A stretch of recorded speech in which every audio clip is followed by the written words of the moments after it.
चलो आज सिंपल बोल दिए, नहीं एक्शन में नहीं बोले। चलो शुरू करते हैं।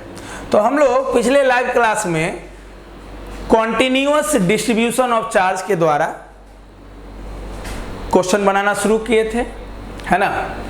उसी सिलसिले को आगे बढ़ाते हुए हम लोग आज चार्ज रिंग के द्वारा, चार्ज डिस्क के द्वारा हम लोग पोटेंशियल निकालेंगे। Clear?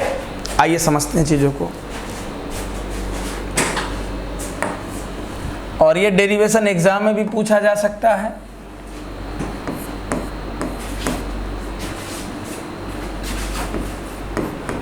Electric potential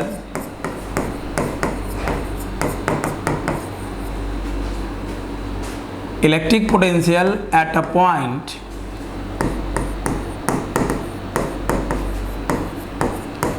due to a charge ring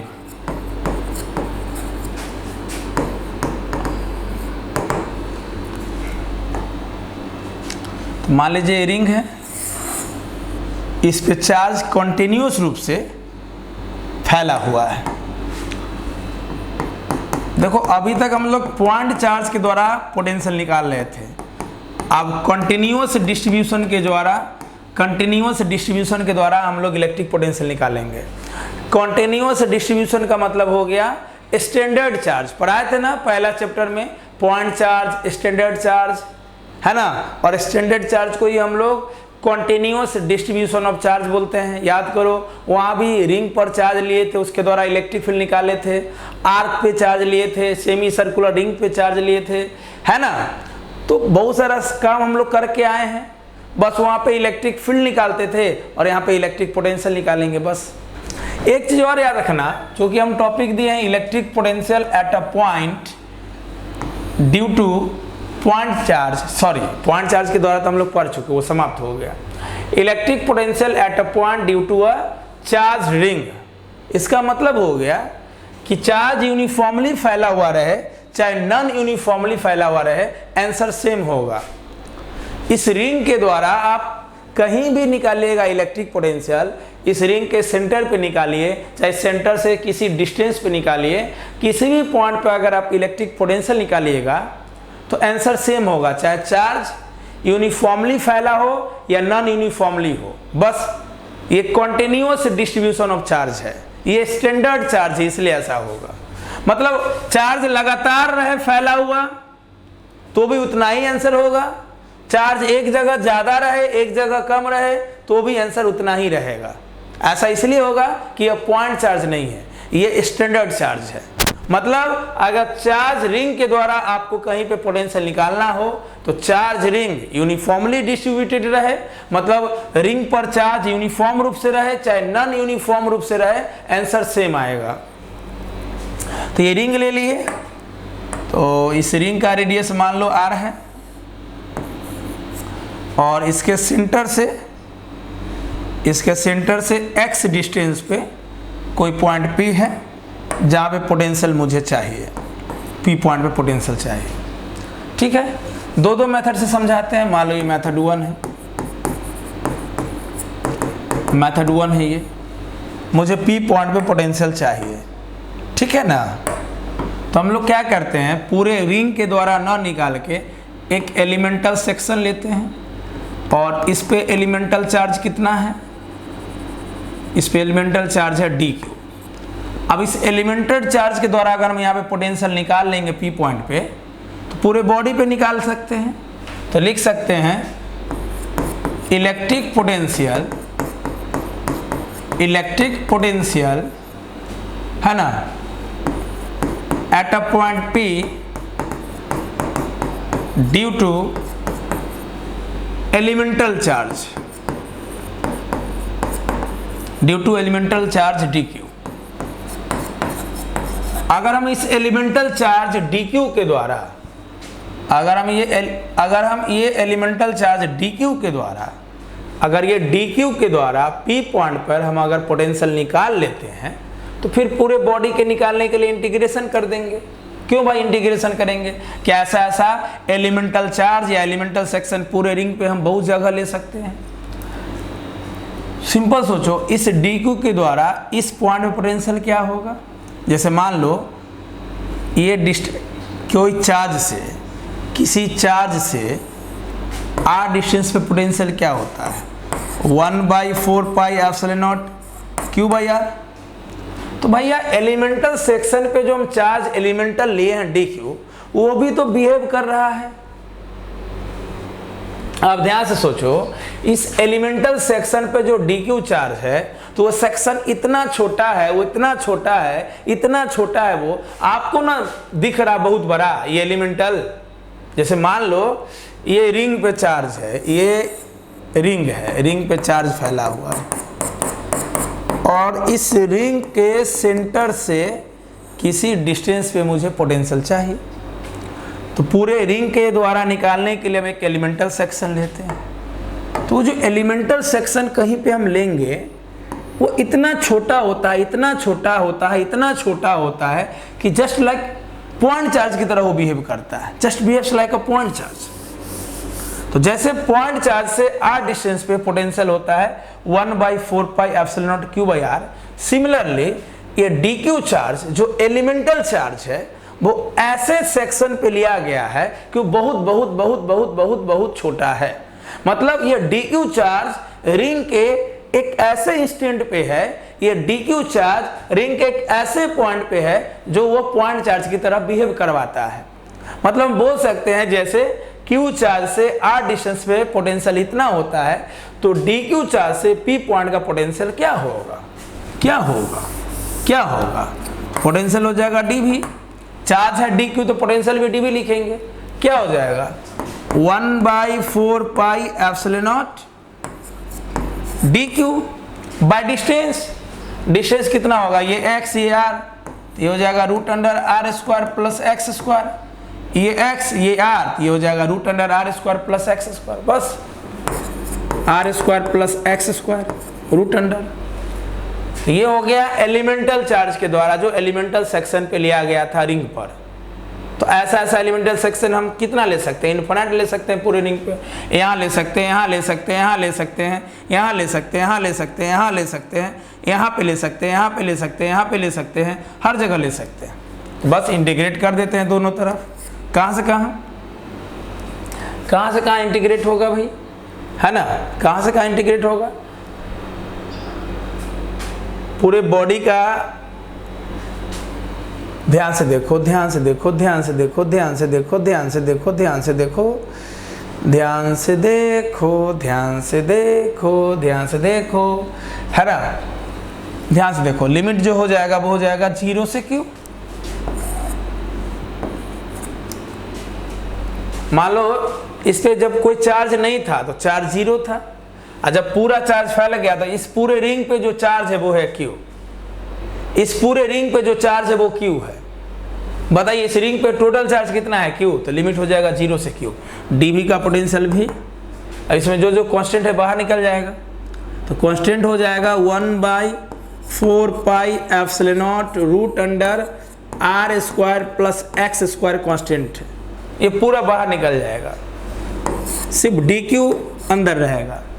अरे ये dq चार्ज ही ना वेरिएबल है कि भैया ऐसा dq हम इस पूरे रिंग पे इनफिनिट जगह ले सकते हैं, तो dq वेरिएबल है, तो dq का इंटीग्रेशन होगा 0 से q।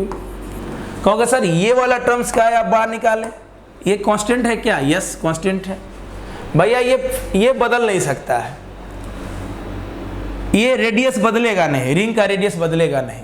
कहोगे सर रिंग का रेडियस नहीं बदलेगा, x को बदलेगा नहीं। ये जो रिंग है ना बाबू, इस रिंग पे कहीं भी एलिमेंटल सेक्शन लोगे, इस रिंग से कहीं भी एलिमेंटल सेक्शन लोगे तो वहां से ये x बराबर ही होगा। कहोगे कैसे सर, अगर ये वाला सेक्शन हम यहाँ ले लेंगे तो x उतना ही होगा, यस, यहाँ लेंगे तो उतना ही होगा। मान लो ये r है तो ये भी r होगा, यहाँ से लेंगे तो ये भी डिस्टेंस तो उतना ही होगा, ये r, ये x, तो ये भी तो r² प्लस x² भी होगा। मतलब पॉइंट P जो सेंटर से x डिस्टेंस पे है, यह x हमेशा फिक्स होगा, ये बदलेगा नहीं। ये तुम ऐसे समझ लो, यहाँ कंबाइंड है ना, चलो 1/4 पाई एप्सिलॉन नॉट तो कांस्टेंट बाहर आ गया। ये क्यों बाहर आया समझ लो, आर तो फिक्स है, आर रिंग का रेडियस है, फिक्स है, एक्स कहोगे या ऐसा समझ लो, सबसे इजी बता रहे हैं, क्या है अलग अलग देख रहे हो, अलग अलग देखने में कंफ्यूजन हो जाएगा, सिंपल समझो।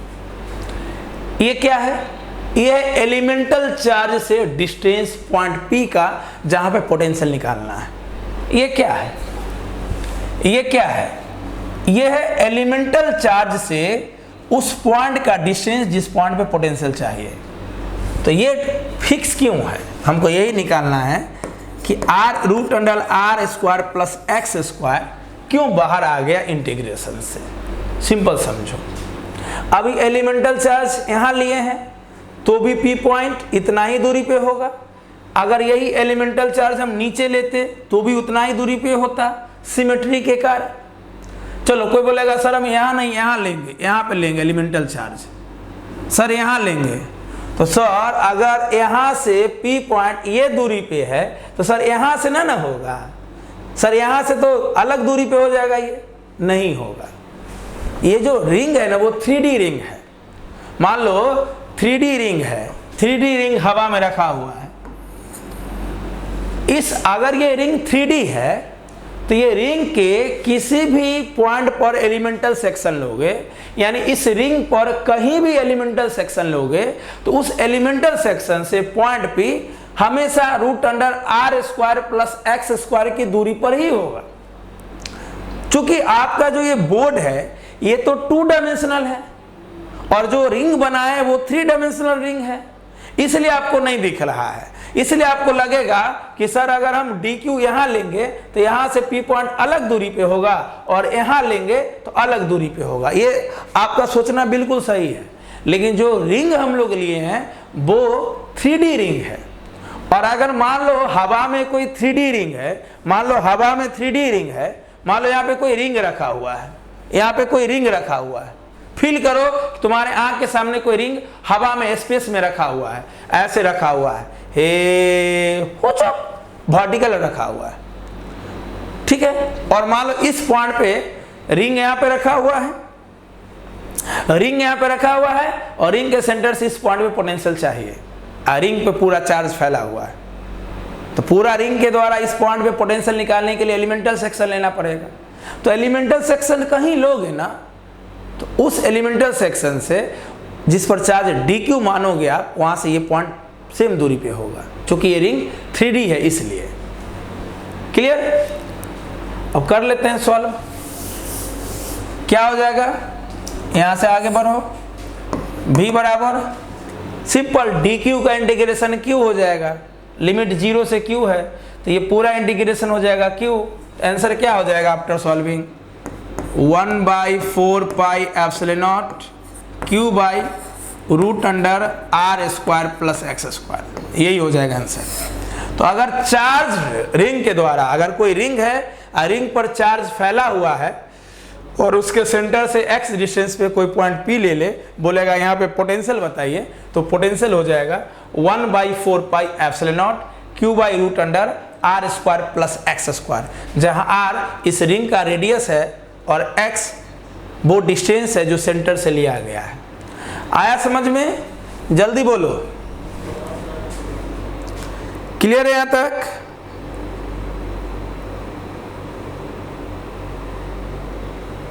क्लियर है यहां तक?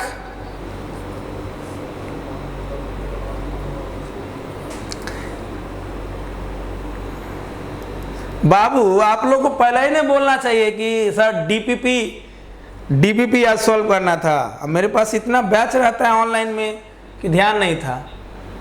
अब बोलो, ये टॉपिक हटा के डीपीपी बता दें या कल शिफ्ट कर दे डीपीपी, जल्दी बोलो। अब ये टॉपिक स्टार्ट हो चुका है।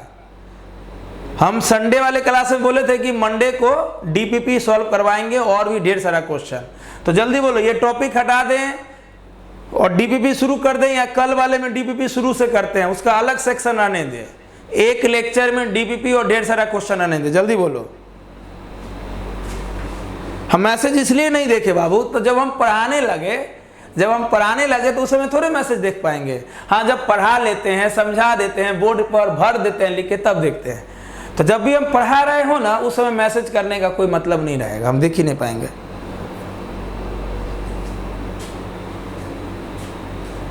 जल्दी बोलो, जैसा आप लोग का रिप्लाई रहेगा वही हम करेंगे। इसको कंटिन्यू करके समाप्त कर दें और डीपीपी अलग लेक्चर में रखें।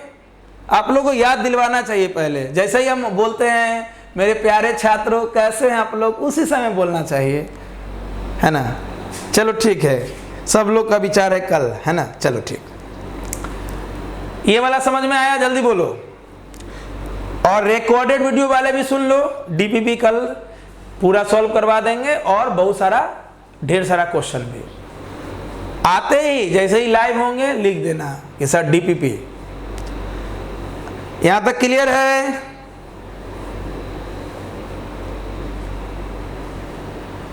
चले आगे।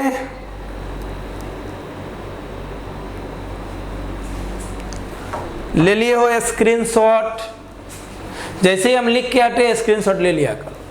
आइए इसका कुछ पॉइंट हम लोग देखते हैं।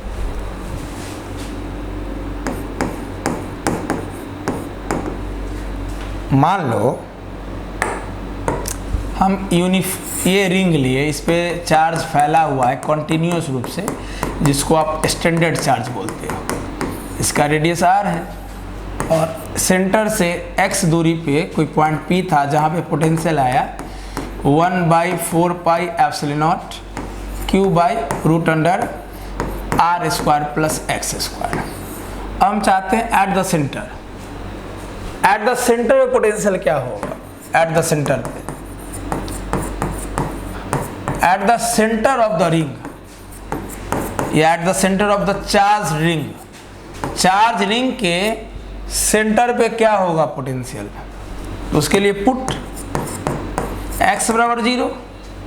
आप ये जो पोटेंशियल निकाले हैं वो सेंटर से x डिस्टेंस पे निकाले हैं। सेंटर पे निकालना है तो पॉइंट P को यहाँ शिफ्ट करो, मतलब x को 0 करो। अब बताओ इस फॉर्मूला में x 0 होगा तो क्या होगा, बोलो। B बराबर 1/4 pi epsilon not Q by R। इस फॉर्मूला में x 0 होगा तो क्या बन जाएगा, 1/4 pi epsilon not Q by R।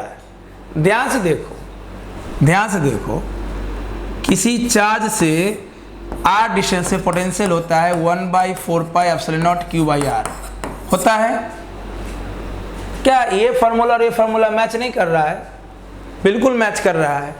तो हम बोल सकते हैं कि रिंग के सेंटर पे जो पोटेंशियल होता है वो बिहेव करता है पॉइंट चार्ज की तरह, यानी पॉइंट चार्ज का जो फार्मूला होता है वही फार्मूला की तरह रिंग के सेंटर पे पोटेंशियल का फार्मूला आया। तो हम बोल सकते हैं electric potential at the centre of the ring behaves like a point charge. Clear? आया समझ में? आया समझ में?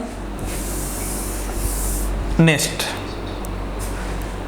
अगर मैं एक चीज चर्चा करूं तो ये चीज सामने आएगा कि इलेक्ट्रिक पोटेंशियल इस रिंग से x दूरी पे है 1/4 pi epsilon not Q by root under R square plus x square. तो ध्यान से अगर इस फॉर्मूला को देखो तो 1/4 पाई एप्सिलॉन नॉट कांस्टेंट है, चार्ज कांस्टेंट है, R कांस्टेंट है, बदलेगा क्या, x।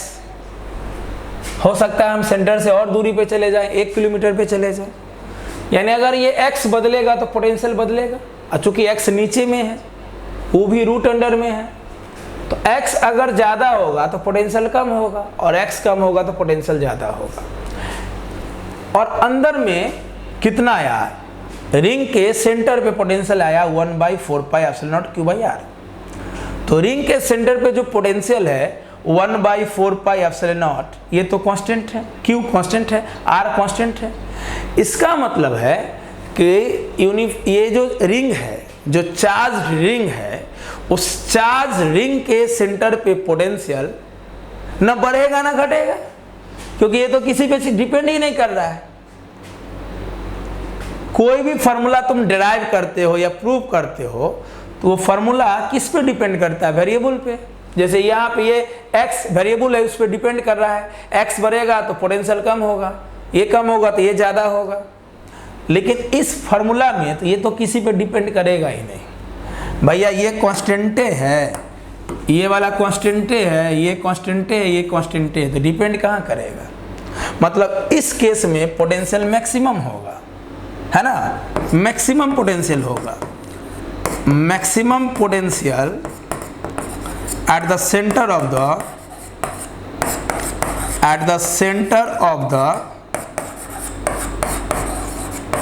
charged ring. मतलब रिंग के सेंटर पे पोटेंशियल मैक्सिमम होगा। क्यों भाई? रिंग के सेंटर पे जो फार्मूला आया है पोटेंशियल का, उस फार्मूला में सब कुछ कांस्टेंट है, मतलब कुछ बदलने वाला नहीं है। रिंग का रेडियस बदलेगा नहीं, चार्ज बदलेगा नहीं, ये बदलेगा नहीं, मतलब ये भी नहीं बदलेगा, मतलब जो है वो फिक्स है, मतलब मैक्सिमम है। आया समझ में? ये नोट जल्दी बताओ, आया समझ में?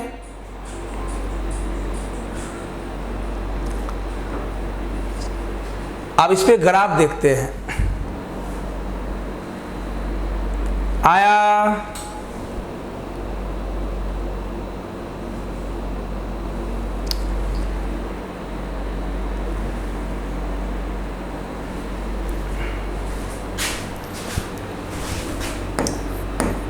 देखिए ग्राफ इसका, ग्राफ किसके किसके बीच का ड्रॉ होगा? सिंपल बात है, पोटेंशियल और डिस्टेंस के बीच का। यहाँ पे पोटेंशियल x का फंक्शन है, x बढ़ेगा तो ये घटेगा, ये घटेगा तो ये बढ़ेगा, ये कम होगा तो ये ज़्यादा होगा, ये ज़्यादा तो ये कम, और यहाँ तो कांस्टेंट है। तो पोटेंशियल का डिस्टेंस के रिस्पेक्ट में ग्राफ क्या होगा? ओके, तो ये मान लो पोटेंशियल का लाइन है, ये पोटेंशियल का लाइन है, और ये डिस्टेंस का लाइन है। सेंटर पे पोटेंशियल मैक्सिमम होता है,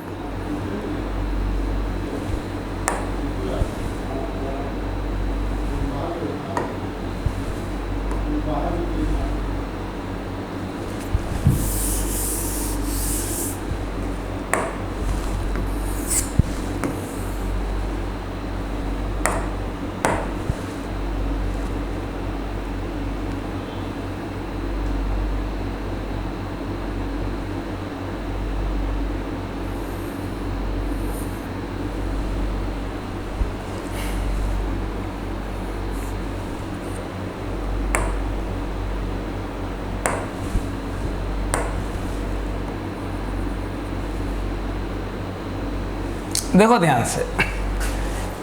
ये मान लो रिंग का सेंटर है, तो सेंटर पे पोटेंशियल मैक्सिमम होगा। ये रिंग का सेंटर है, सेंटर पे पोटेंशियल मैक्सिमम होगा। तो क्या लिख रहे हैं हमको समझ ही में नहीं आ रहा से। रिंग के सेंटर पे पोटेंशियल मैक्सिमम होगा। अब इसको सेंटर मानते हुए एक रिंग ड्रॉ करते हैं।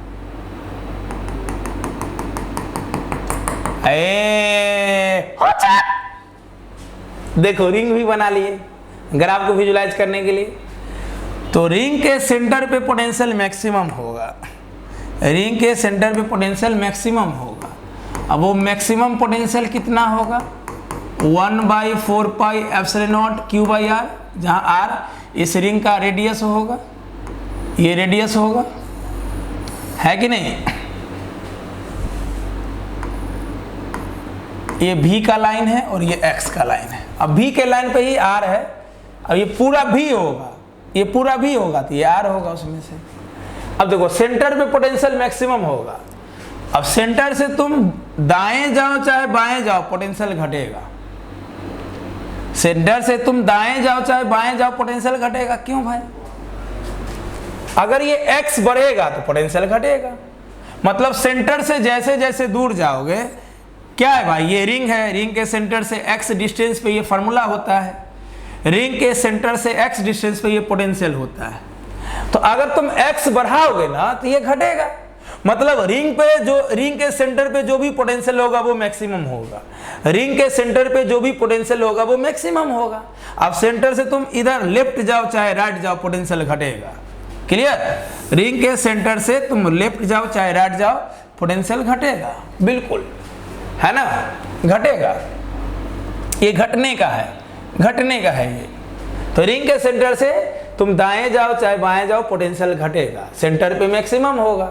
अब सेंटर से जैसे जैसे तुम बढ़ोगे आगे, एक्स बढ़ेगा पोटेंशियल घटेगा, एक्स बढ़ेगा पोटेंशियल घटेगा। ठीक है, ले लो स्क्रीनशॉट। आया समझ में? ये कर्व लाइन आया समझ में? इस रिंग के सेंटर पे पोटेंशियल मैक्सिमम होगा, सेंटर से तुम दाएं जाओ चाहे बाएं जाओ पोटेंशियल घटेगा। तो ये कर्व घटने को शो कर रहा है। आया समझ में?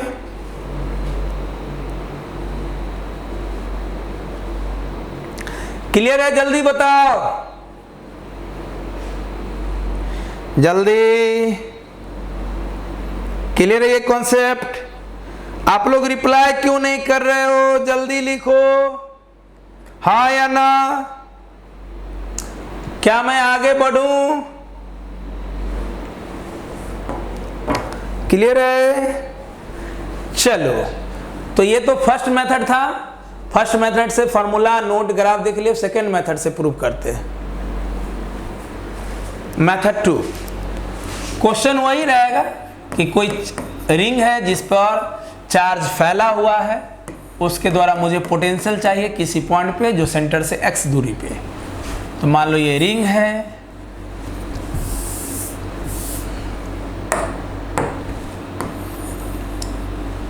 इस रिंग पे चार्ज फैला हुआ है, चाहे यूनिफॉर्म रूप से फैले चाहे नॉन यूनिफॉर्म से, इससे कोई लेना देना नहीं है।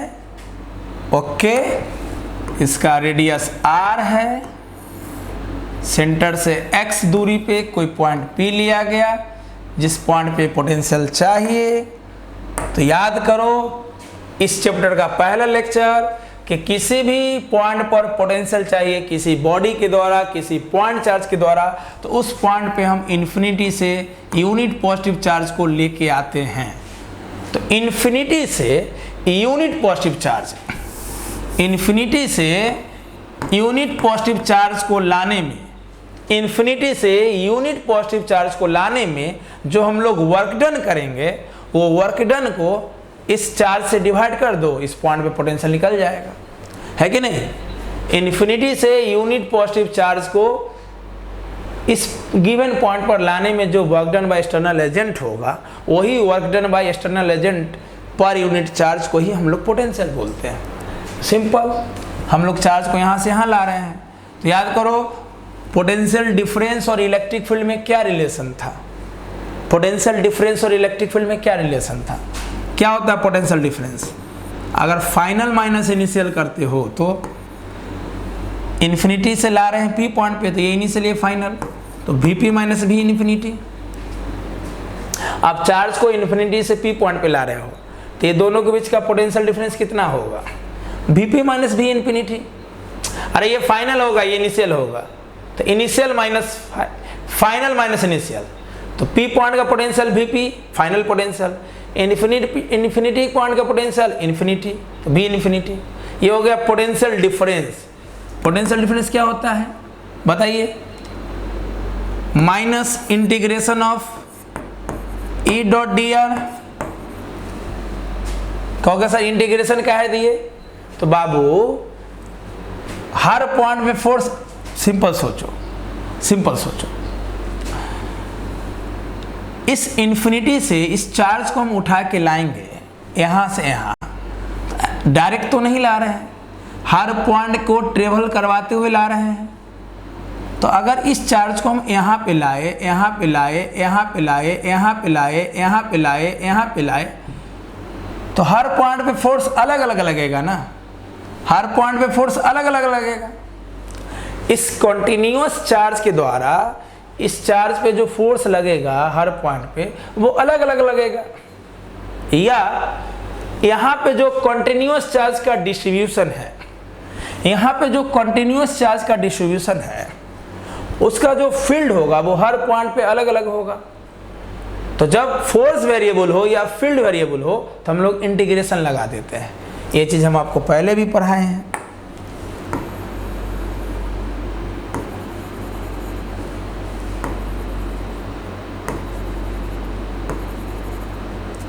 तो पोटेंशियल डिफरेंस होता है final minus initial minus of integration E dot D R. यहाँ पर डी आर की जगह तुम डी एक्स कर सकते हो, चार्ज का डिस्प्लेसमेंट एक्स के लॉन्ग हो रहा है ना, ऐसे ला रहे एक्स के लॉन्ग, है ना। हो गया सर, क्या है स्टाइल मार दी। वैसे तो एक्सटर्नल एजेंट इलेक्ट्रिक फील्ड के फोर्स के अपोजिट होता है और इलेक्ट्रिक फील्ड का फोर्स कंजर्वेटिव होता है, तो कंजर्वेटिव फोर्स को पाथ से कोई लेना देना नहीं है। इन्फिनिटी से चार्ज को ऐसे लाओ, ऐसे लाओ, ऐसे लाओ, ऐसे लाओ, कोई फर्क नहीं पड़ता है, पाथ से कोई लेना देना नहीं है। तुम इन्फिनिटी से पी पॉइंट पे चार्ज को किसी भी रास्ते से लाओ, आंसर सेम होगा। तो मान लो इन्फिनिटी से यूनिट पॉजिटिव टेस्ट चार्ज को एक्सटर्नल एजेंट ऐसे ला रहा है, ठीक है भाई, तो डी आर की जगह डी एक्स कर दो, डिस्प्लेसमेंट एक्स के लॉन्ग है तो डी एक्स कर दो, simple. V P minus zero, भैया इन्फिनिटी पे पोटेंशियल तो जीरो होता है। हम बोले थे ना कि किसी सिंगल पॉइंट पे पोटेंशियल को डिफाइन नहीं किया जा सकता है, रिस्पेक्ट में किया जाता है। तो अगर मुझे पी पॉइंट पे पोटेंशियल निकालना है तो इन्फिनिटी पे जीरो लेना पड़ेगा, एज्यूम करना पड़ेगा कि इन्फिनिटी पे पोटेंशियल जीरो है, क्योंकि आप किसी सिंगल पॉइंट पे पोटेंशियल नहीं निकाल सकते हो। अब हम बोलेंगे सीधे पी पे निकालो, तो पी पे तब निकाल रहे हैं जब पी पॉइंट पे हम यूनिट पॉजिटिव टेस्ट चार्ज को इन्फिनिटी से ला रहे हैं, यानी किसी पॉइंट पर पोटेंशियल निकालने के लिए उस पॉइंट को हमको कहीं ना कहीं से कंपेयर करवाना पड़ेगा या उस पॉइंट से यहाँ पे चार्ज लाना पड़ेगा। तो इस पी पॉइंट पे चार्ज तो है नहीं, अब इस पी पॉइंट पे चार्ज को कहीं ना कहीं से ला रहे हो, मतलब ये पॉइंट पी को कहीं ना कहीं से कंपेयर करवा रहे हो। जहाँ से कंपेयर करवाओगे वहाँ का इन्फिनिटी हो या कोई पॉइंट हो, वहाँ का पोटेंशियल आपको जीरो एज्यूम करना पड़ेगा, क्लियर। तो यहाँ का पोटेंशियल जीरो होगा, तो इन्फिनिटी पे जीरो हो जाएगा। ये चीज़ हम पहले भी पढ़ा चुके हैं, है ना। अरे सिंपल, जैसे पोटेंशियल एनर्जी नहीं डिफाइन किया जा सकता है, change in potential energy define किया जाता है, वर्क पावर एनर्जी में पढ़ा है ना। उसी प्रकार किसी पॉइंट पे पोटेंशियल को डिफाइन करना है तो वो पॉइंट को किसी के रिस्पेक्ट में कंपेयर करवाना पड़ता है, मतलब उस पॉइंट से चार्ज को यहाँ पे लाना पड़ेगा। अगर हम चाहते हैं कि पी पॉइंट पे पोटेंशियल निकले तो पी पॉइंट पे इन्फिनिटी से चार्ज को लाना पड़ेगा, तब जाके कैलकुलेट कर पाएंगे, क्लियर। और यहाँ पे निकालने के लिए यहाँ का पोटेंशियल जीरो लेना पड़ेगा, क्लियर। और ऐसे भी तो यहाँ पे चार्ज रखा हुआ था, इन्फिनिटी पे चार्ज रखा हुआ था, सिर्फ रखने कहीं पे सिर्फ चार्ज होगा तो थोड़ी पोटेंशियल हो जाएगा, कहीं पे कोई चार्ज सिर्फ रखा होगा थोड़ी पोटेंशियल वहाँ हो जाएगा, इसलिए यहाँ का पोटेंशियल जीरो हो जाता है, माइनस। अब सिंपल सोचो, सिंपल सोचो, ये कॉन्टिन्यूअस चार्ज के द्वारा फील्ड किधर होगा, away from the charge. Continuous, ये जो कॉन्टिन्यूअस चार्ज है, एक कॉन्टिन्यूअस चार्ज के द्वारा इधर कहीं भी फील्ड क्या होगा, अवे फ्रॉम द चार्ज। तो फील्ड है ऐसे, फील्ड है ऐसे, और एक्सटर्नल एजेंट, कौन एजेंट, एक्सटर्नल एजेंट, ये जो कॉन्टिन्यूअस चार्ज है, इस कॉन्टिन्यूअस चार्ज के द्वारा जो यहाँ पे फील्ड है away from the system, away from the body, उस इलेक्ट्रिक फील्ड के अंदर एक्सटर्नल एजेंट इलेक्ट्रिक फील्ड के फोर्स के अपोजिट डायरेक्शन में चार्ज को ला रहा है।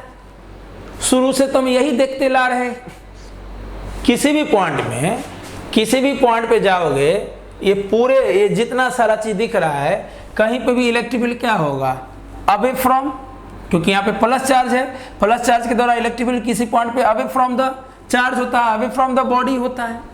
तो इलेक्ट्रिक फील्ड ऐसे, तो इलेक्ट्रिक फील्ड का फोर्स भी कहीं भी ऐसे, इलेक्ट्रिक फील्ड के फोर्स के अपोजिट डायरेक्शन में, इलेक्ट्रिक फील्ड के फोर्स के अपोजिट डायरेक्शन में कोई एक्सटर्नल एजेंट फोर्स लगा के चार्ज को ला रहा है।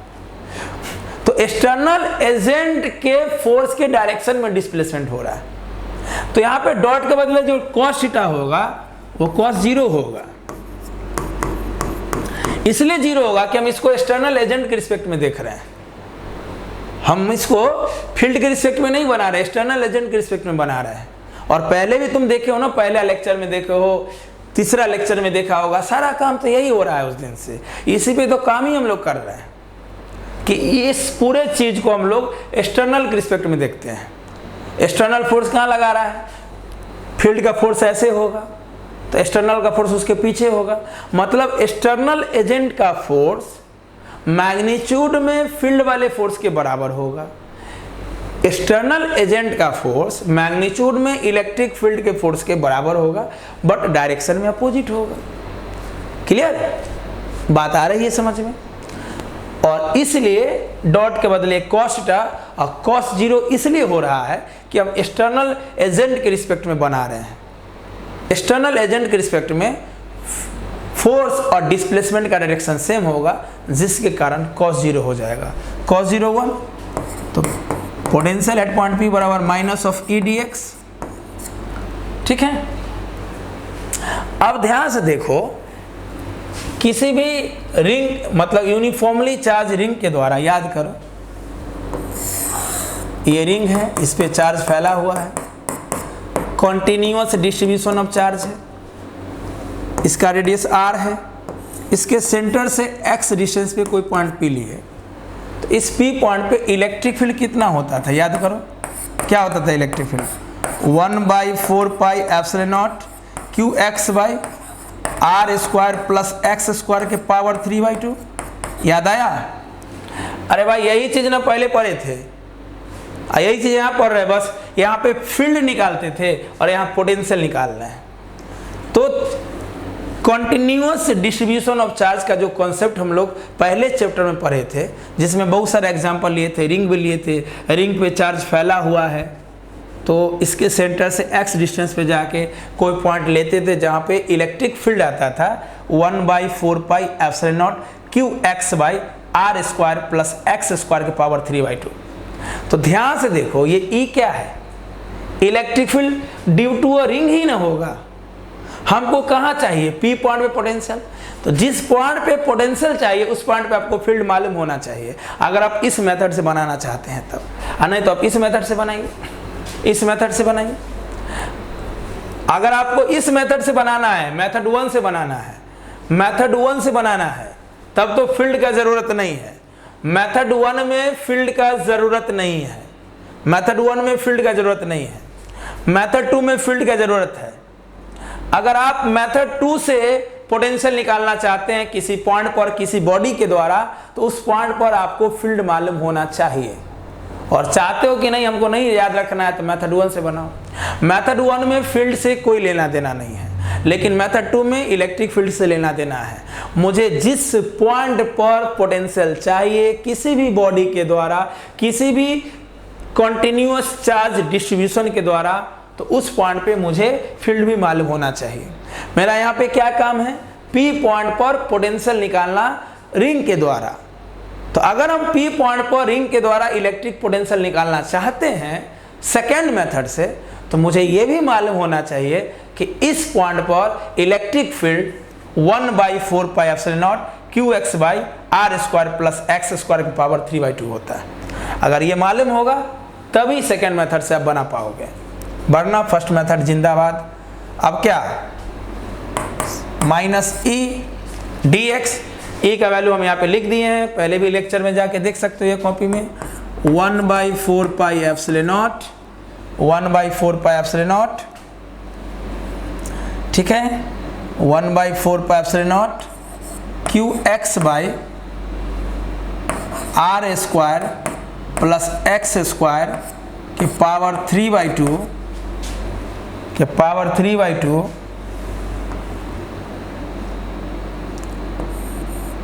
dx। E के जगह E, dx के जगह dx, माइनस के जगह माइनस, ठीक है। अब इसको तुम सॉल्व करोगे, आपको इंटीग्रेशन मालूम होना चाहिए, ये सारा चीज हम आपको पढ़ा के ला रहे हैं, तो आपका आंसर आ जाएगा, ठीक है। चलिए, आफ्टर सॉल्विंग आंसर कितना आएगा मैं लिख देता हूँ। तो P पॉइंट पे पोटेंशियल आ जाएगा रिंग के द्वारा 1/4 pi epsilon nought Q by root under are square plus x square. कहोगे सर अगर यहाँ माइनस है, आंसर माइनस में आया तो सिंपल सोचो माइनस में कब आएगा। ओके, फील्ड ये है, फील्ड ये है, फील्ड का डायरेक्शन ये है, चार्ज को ऐसे ला रहे हो तो याद करो फील्ड के अलोंग चलने पे पोटेंशियल घटता है, फील्ड के अलोंग चलने पे पोटेंशियल घटता है, अब फील्ड के अपोजिट जाने पे पोटेंशियल बढ़ता है। क्लियर? फील्ड के अलोंग चलने पे पोटेंशियल घटता है, फील्ड के अपोजिट जाने पे पोटेंशियल बढ़ता है। तो तुम इन्फिनिटी से पॉइंट पी पे ला रहे हो चार्ज को, फील्ड के अपोजिट ला रहे हो तो पी पॉइंट का पोटेंशियल ज़्यादा होगा, और तुम ज़्यादा में है ना, पी पॉइंट का पोटेंशियल ज़्यादा होगा, है ना। ओके, यहाँ से गुना भाग करोगे आपको आ जाएगा आंसर, और कहीं कुछ तो नहीं छूटा, कुछ सॉल्व करोगे यहाँ से आंसर आ जाएगा, है ना, है ना, है ना, है ना, है ना, है ना, है ना, है ना, है ना, है ना। यहाँ से इंटीग्रेशन कर लोगे, पहले सिखा दिए सारा चीज। चलो आगे बढ़े, कर लेना इंटीग्रेशन। अरे भाई इसमें से कांस्टेंट बाहर निकाल लेना और इंटीग्रेशन कर लेना, आंसर आ जाएगा। और माइनस में नहीं लाना चाहते हो तो देख लो इन्फिनिटी, याद करो फाइनल माइनस इनिशियल करते हैं पोटेंशियल डिफरेंस में, पोटेंशियल डिफरेंस में फाइनल माइनस इनिशियल करते हैं तो माइनस में फॉर्मूला होता है, याद करो फाइनल माइनस इनिशियल होता है माइनस ई डॉट आर, और इनिशियल माइनस फाइनल होता है ई डॉट आर। तो देखो यहाँ पे इंटीग्रेशन इसलिए नहीं लगाए हैं कि ये फार्मूला होता है कांस्टेंट फील्ड के लिए, और जहाँ पे वेरिएबल फील्ड होगा दोनों में इंटीग्रेशन लग जाएगा, यहाँ डी आर हो जाएगा। अगर कहीं पे ई डॉट आर लिखा हुआ है पोटेंशियल डिफरेंस का फार्मूला, समझ लेना फील्ड कांस्टेंट है, integration E dot D R है तो समझ लेना कि वेरिएबल फील्ड है या वेरिएबल फोर्स है। तो फाइनल माइनस इनिशियल निकालोगे तो ये आएगा, इनिशियल माइनस फाइनल निकालते तो ये आता है, ये पहले भी हम आपको पढ़ा चुके हैं। तो मेरे ख्याल से तो मेथड 1 बेस्ट है, मेथड 1 से ही बनाओ, क्या इतना लंबा चौड़ा करोगे सारा चीज। आपको कौन मेथड अच्छा लगा जल्दी बताओ, मेथड 1 अच्छा लगा कि मेथड 2? सब बोलेगा मेथड 1 कि सर इतना लंबा चौड़ा इंटीग्रेशन कौन करेगा। अरे लंबा चौड़ा नहीं है तो कितना बार इंटीग्रेशन आपको हम बताए हैं, कितना बार करें। और दूसरी बात इंटीग्रेशन अभी भी हम बोल रहे हैं कि बाबू आगे इससे भी तगड़ा तगड़ा इंटीग्रेशन यूज होगा। हाँ, नया कॉन्सेप्ट पे इंटीग्रेशन होगा मैं वहां पे कर दूंगा, लेकिन जो इंटीग्रेशन एकदम कॉमन इंटीग्रेशन है जो आपको आना ही चाहिए, अगर आप 11-12 में है तो आपसे होना चाहिए, तो आपका काम है, आपको करना पड़ेगा। एग्जाम हॉल में भी आप ही को करना पड़ेगा, हमको नहीं करना पड़ेगा।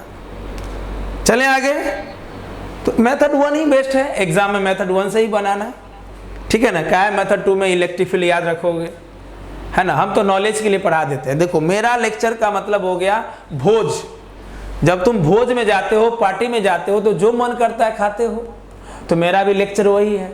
मेरे लेक्चर में आओ तो तुमको जो अच्छा लगे खाओ, मेथड 1 अच्छा लगा आपको मेथड 1 से बनाओ, ये नॉलेज के लिए हो गया बस। अब जैसे कल वाले लेक्चर में हम 4 मेथड आपको सिखाए, पिछले लेक्चर में, है ना। एट एनी जनरल पॉइंट पे इलेक्ट्रिक पोटेंशियल निकालने के लिए 4 मेथड बताए, आपको जो अच्छा लगे उसे सीखिए, है ना। आप अपना बस एक मेथड अच्छा रखिए, क्लियर। चलें आगे, रेडी हो, आपको जो मेथड अच्छा लगे उससे आप काम कीजिए। मुझे कहोगे तो हम एक ही मेथड लेके चलेंगे, बोलो हम भी हमेशा एक ही मेथड से लेके चले या ऐसे एक्स्ट्रा मेथड बताते रहेंगे, बोलो। आपको भी हमेशा किसी कॉन्सेप्ट का एक ही मेथड चाहिए या हम नंबर ऑफ मेथड बताते चले और आपको जो अच्छा लगे वो आप रख लीजिएगा, बोलो।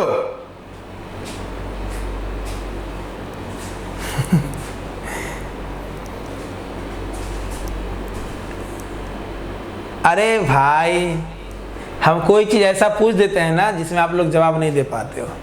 अरे आपको ये अच्छा लगे तो आप इससे बनाइए ना, और फिजिक्स में अगर कॉन्सेप्ट क्लियर हो, है ना, एक ही जो एक बच्चे का डॉट है सुरुचि सिंह, एक ही जो इजी हो, बाबू सुरुचि, नूनू, सुग्गा, अरे फिजिक्स से इजी सब्जेक्ट इस दुनिया में नहीं है, याद रखना, क्योंकि यहाँ रटना नहीं पड़ेगा, फिजिक्स को याद नहीं करना पड़ता है, फिजिक्स विजुलाइजेशन है। हाँ बस फिजिक्स रेगुलरिटी खोजता है, आपको डेली काम करना पड़ेगा, इससे इजी हो जाएगा।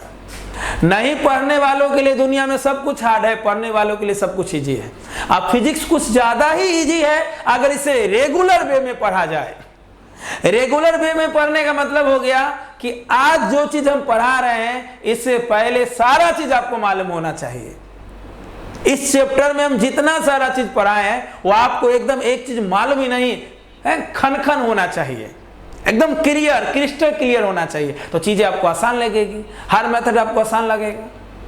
क्लियर? अब इस मेथड में फील्ड का यूज नहीं है, सिंपल तरीके से ये प्रूफ हो गया। अब इस मेथड में देखो, ये सेकेंड मेथड में क्या हो रहा है, फील्ड का भी जरूरत पड़ रहा है जो पहला चैप्टर से रिलेटेड है, और ये फॉर्मूला हम सेकेंड लेक्चर में पढ़ाए, इसका भी जरूरत है। अब जो सेकेंड लेक्चर पढ़ा और विजुलाइज नहीं किया, फील नहीं किया, उसको तो प्रॉब्लम हो सकता है, तो बोलेगा हार्ड है। और जो सेकेंड लेक्चर क्लियर कर लिया, रेगुलर पढ़ता है, घर पे रिवीजन करता है, बहुत अभ्यास करता है, मेरा क्लास लाइव या रिकॉर्डेड देखने से पहले पीछे वाला सारा चीज क्लियर रखता है, उसको इजी लगेगा। क्लियर है बाबू? जल्दी रिप्लाई करो, क्लियर है? बोलो सुरुचि। बाकी सबका तो क्लियर है। शुभम स्वराज का कहना है कि नंबर ऑफ मेथड बताइए। प्रिंस कुमार भी बोल रहे हैं कि नंबर ऑफ मेथड लेके चलिए। सोनाली राज भी, और बच्चे का कमेंट नहीं आया। क्लियर ना बाबू? मेरे कहने का भावना समझे, मेरे कहने का भावना समझे, जल्दी बताइए। भावना, भावना मतलब नाम नहीं, भावना मतलब इमोशन। मेरे कहने का मतलब समझे आप। कुछ लोग समझ लेते हैं हम कौन भावना का हम बात कर रहे हैं। अरे कोई भावना नहीं भाई, भावना मतलब इमोशन। ओके, कैसे कैसे लोग हैं इस दुनिया में, क्या क्या सोच लेते हैं। चले ले लो स्क्रीनशॉट, ये एक्स्ट्रा मेथड हो गया। और फिर से मैं आपको बोल रहा हूं, इंटीग्रेशन आप करके ये मिला लीजिएगा, आंसर इतना ही आएगा। बाबू इंटीग्रेशन सीख लो। कुछ लोग हैं सर तो बताइए देते हैं, क्या जरूरी है, अरे सीख लो। मेरा कितना बार बोले, मेरा ओल्ड वीडियो तो है ही, कुछ दिन में नया वीडियो भी दिखेगा, हर चैप्टर का नया वीडियो भी दिखेगा, है ना। चले, तो रिंग हो गया। अब डिस्क के द्वारा निकाल लेते हैं कि भैया अगर डिस्क होगा और वो चार्ज होगा तो क्या होगा, इलेक्ट्रिक पोटेंशियल। तो दीजिए स्टार करके, electric potential at a point. अब यही क्वेश्चन जो अभी हम बता रहे हैं, इसमें थोड़ी नया चीज है, सब पुराना वाला है। Electric potential at a point due to a charged disc. Charge disc के द्वारा मुझे पोटेंशियल निकालना है, ठीक है। तो मान लो हमको डिस्क लेते हैं, ले लिए डिस्क, इस पे चार्ज मान लो फैला हुआ है, ठीक है, चार्ज फैला हुआ है, और इसके सेंटर से x दूरी पे कोई पॉइंट P लिए जहाँ पे मुझे पोटेंशियल चाहिए, ठीक है। और मान लो इस डिस्क का रेडियस r है, तो अगर हम इस डिस्क के द्वारा इस P पॉइंट पे पोटेंशियल निकालना चाहते हैं, तो ये हमें ध्यान रखना पड़ेगा कि एक डिस्क का निर्माण, डिस्क का मतलब होता है, और डिस्क, इस डिफिनीशन को कहीं पे लिख लेना एक्स्ट्रा पॉइंट में।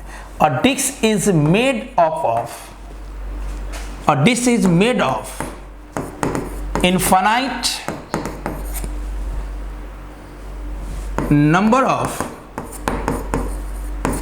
कॉन्सेंट्रिक रिंग,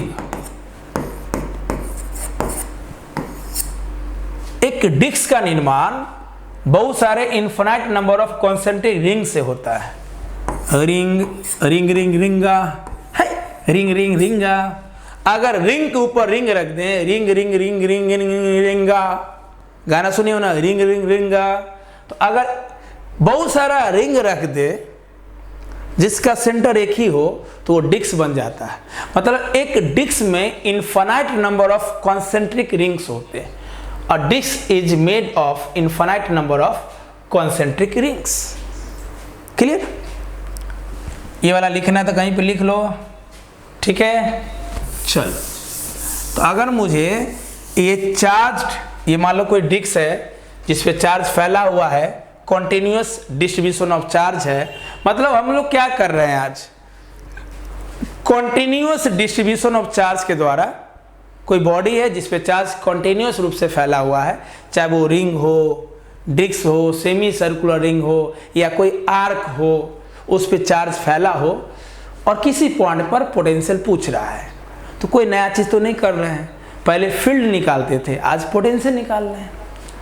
तो अगर मुझे इस डिस्क के द्वारा इस पी पॉइंट पे पोटेंशियल निकालना है तो पहले हम एलिमेंटल सेक्शन के द्वारा निकालेंगे, फिर इंटीग्रेट करेंगे तो पूरे डिस्क के द्वारा आ जाएगा। डिस्क किससे बनता है? रिंग से। तो डिस्क का एलिमेंटल सेक्शन कौन हो जाएगा? रिंग। तो क्या करेंगे, इसके सेंटर से आर डिस्टेंस पे जाके डी आर मोटाई का एक हम रिंग लेंगे। किस मोटाई का?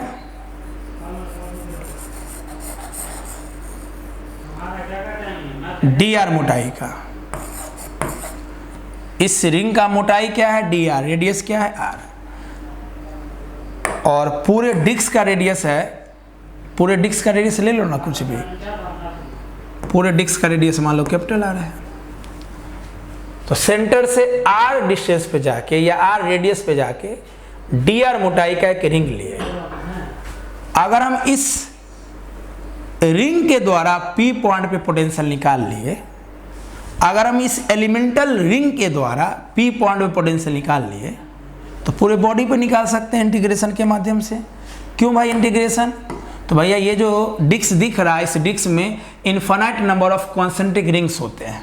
हम रिंग यहाँ बनाए तो इससे बड़ा भी बना सकते थे, है कि नहीं? मान लो ये डिस्क है तो इसमें कितना ring? Infinite ring. Ring ring ring ring ring ring ring ring ring ring रिंगा है, रिंग रिंग रिंगा। तो मालूम इस रिंग के द्वारा निकाल रहे हैं पी पॉइंट पे। मुझे पी पॉइंट पे पोटेंशियल चाहिए तो हर रिंग के द्वारा निकालेंगे। पहले इस रिंग के द्वारा निकालेंगे, है ना, इस पी पॉइंट पे पहले इस रिंग के द्वारा निकालेंगे, फिर ये रिंग के द्वारा निकालेंगे। मतलब एक के द्वारा निकाल के फिर दूसरे के द्वारा, फिर तीसरे के द्वारा, ऐसे से इन्फिनाइट। तो अलग अलग निकालते रहोगे तो भर दिन लग जाएगा, 10 दिन भी लग सकते हैं या 10 साल भी लग सकते हैं। इसे इन्फिनाइट चीज को तो सॉल्व करने के लिए इंटीग्रेशन लाया गया है कि भैया डिस्क का निर्माण बहुत सारे कॉन्सेंट्रिक रिंग से होते हैं, तो एक के द्वारा निकाल लो और इंटीग्रेट कर दो। कहां से कहां? तो पूरा बॉडी कहां से कहां फैला हुआ है? 0 से r। मतलब डिस्क का जो रेडियस r होगा, अगर कोई डिस्क है इसका रेडियस r है तो इस r रेडियस तक में ही ना तुम कोई रिंग लोगे। सेंटर से r रेडियस तक में ही ना कोई रिंग होगा। सेंटर से r रेडियस में कितना रिंग होगा? ये होगा, ये होगा, ये होगा, ये होगा, ये होगा, ये होगा। यानी किसी डिस्क के अंदर जो infinite number of concentric rings होंगे वो कहां से कहां फैला होगा? वो 0 से r तक फैला होगा, सेंटर से रेडियस तक ही ना फैला होगा। तो लिमिट हो जाएगा 0 से r, सिंपल। तो इस एलिमेंटल रिंग के द्वारा इस पी पॉइंट पे पोटेंशियल क्या होगा? सिंपल सोचो, सिंपल सोचो, सिंपल सोचो। अरे सोचो ना, अरे सोचो ना, अरे सोचो ना। ये x, ये x, ये r, तो ये डिस्टेंस कितना हो जाएगा? ये हो जाएगा r² + x²। तो dv क्या हो जाएगा भैया, तो ये एलिमेंटल रिंग है, तो एलिमेंटल रिंग के द्वारा जो p पॉइंट में पोटेंशियल होगा वो dv होगा। dv क्या हो जाएगा 1/4πε0। पूरे डिस्क पे चार्ज q होगा तो इस रिंग पे चार्ज क्या होगा dq। पूरे डिस्क पे चार्ज होगा q तो रिंग पे चार्ज होगा dq। तो इस एलिमेंटल रिंग के द्वारा p पॉइंट पे पोटेंशियल होगा 1/4πε0 dq बाई डिस्टेंस। तो ये डिस्टेंस कितना है, ये x और ये स्मॉल r, तो ये हो जाएगा √r² प्लस x²। ओके, ये हो गया किसके द्वारा, ये जो पोटेंशियल हो गया, ये पोटेंशियल हो गया p पॉइंट पे एलिमेंटल रिंग के द्वारा। मुझे किसके द्वारा चाहिए, डिस्क के द्वारा चाहिए। ठीक है भाई, दोनों तरफ इंटीग्रेट कर देंगे, कहां से कहां, 0 से r, खत्म कहानी। क्लियर। अब ध्यान से देखो क्या होगा, बाबू नूनू सुगा, वाकई में ये जो चार्ज फैला होता है, जैसे मान लो डिस्क है, डिस्क के अंदर इन्फिनिट नंबर ऑफ रिंग्स होते हैं, तो वाकई में चार्ज कहाँ फैला हुआ है, डिस्क के अंदर जो हम रिंग लेते हैं, डिस्क के सेंटर से मान लो डिस्क का रेडियस कैपिटल R है, डिस्क के सेंटर से R रेडियस पे जाके एक dr मोटाई का हम लोग रिंग ले लेते हैं। ये रिंग जो है ना, ये रिंग पे जो चार्ज होगा वो कैसे फैला होगा, लेंथ पे फैला होगा। तो जब बॉडी पे चार्ज लेंथ पे फैला रहता है तो हम लोग लेमडा यूज करते हैं। लीनियर डेंसिटी ऑफ चार्ज होता है चार्ज पर यूनिट लेंथ। और जब चार्ज एरिया पे फैला होता है, जब चार्ज एरिया पे फैला होता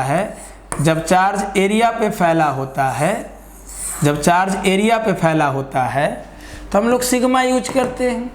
सिग्मा क्या होता है, चार्ज बाय एरिया, है ना। और जब चार्ज वॉल्यूम में होता है तो हम लोग रो यूज करते हैं। वो क्या होता है, charge by volume. Charge length पर होता है तो ये कहलाता है linear density of charge. Charge जब एरिया पर फैला होता है तो ये कहलाता है सरफेस डेंसिटी ऑफ चार्ज। और जब चार्ज वॉल्यूम में होता है तो वॉल्यूम डेंसिटी ऑफ चार्ज। तो वाकई में यहाँ पे क्या यूज होगा, लेमडा, सिग्मा, रो क्या यूज होगा, चार्ज कहाँ फैला हुआ है। अगर लेंथ पे फैला होगा तो लेमडा यूज करेंगे, एरिया पे फैला होगा तो सिग्मा यूज करेंगे, वॉल्यूम में होगा तो रो यूज करेंगे। तो वाकई में डिस्क क्या है, एरिया वाला बॉडी है। डिस्क क्या होता है, डिस्क एक ओपन सरफेस होता है जो 2 डायमेंशनल होता है, उसका एरिया होता है। या डिस्क 2 डायमेंशनल ऑब्जेक्ट है, या 2D बॉडी है, या ये प्लेनर ऑब्जेक्ट है। डिस्क एक प्लेन में आता है।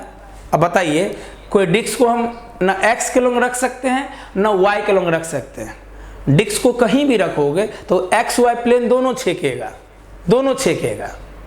मतलब डिस्क में 2 कोऑर्डिनेट एक्सिस यूज होगा, x और y। तो जिसमें 2 कोऑर्डिनेट एक्सिस यूज होगा x y, वो 2 डायमेंशनल होगा। अब जैसे कोई रॉड में एक ही कोऑर्डिनेट एक्सिस यूज होगा तो रॉड 1 डायमेंशनल ऑब्जेक्ट है।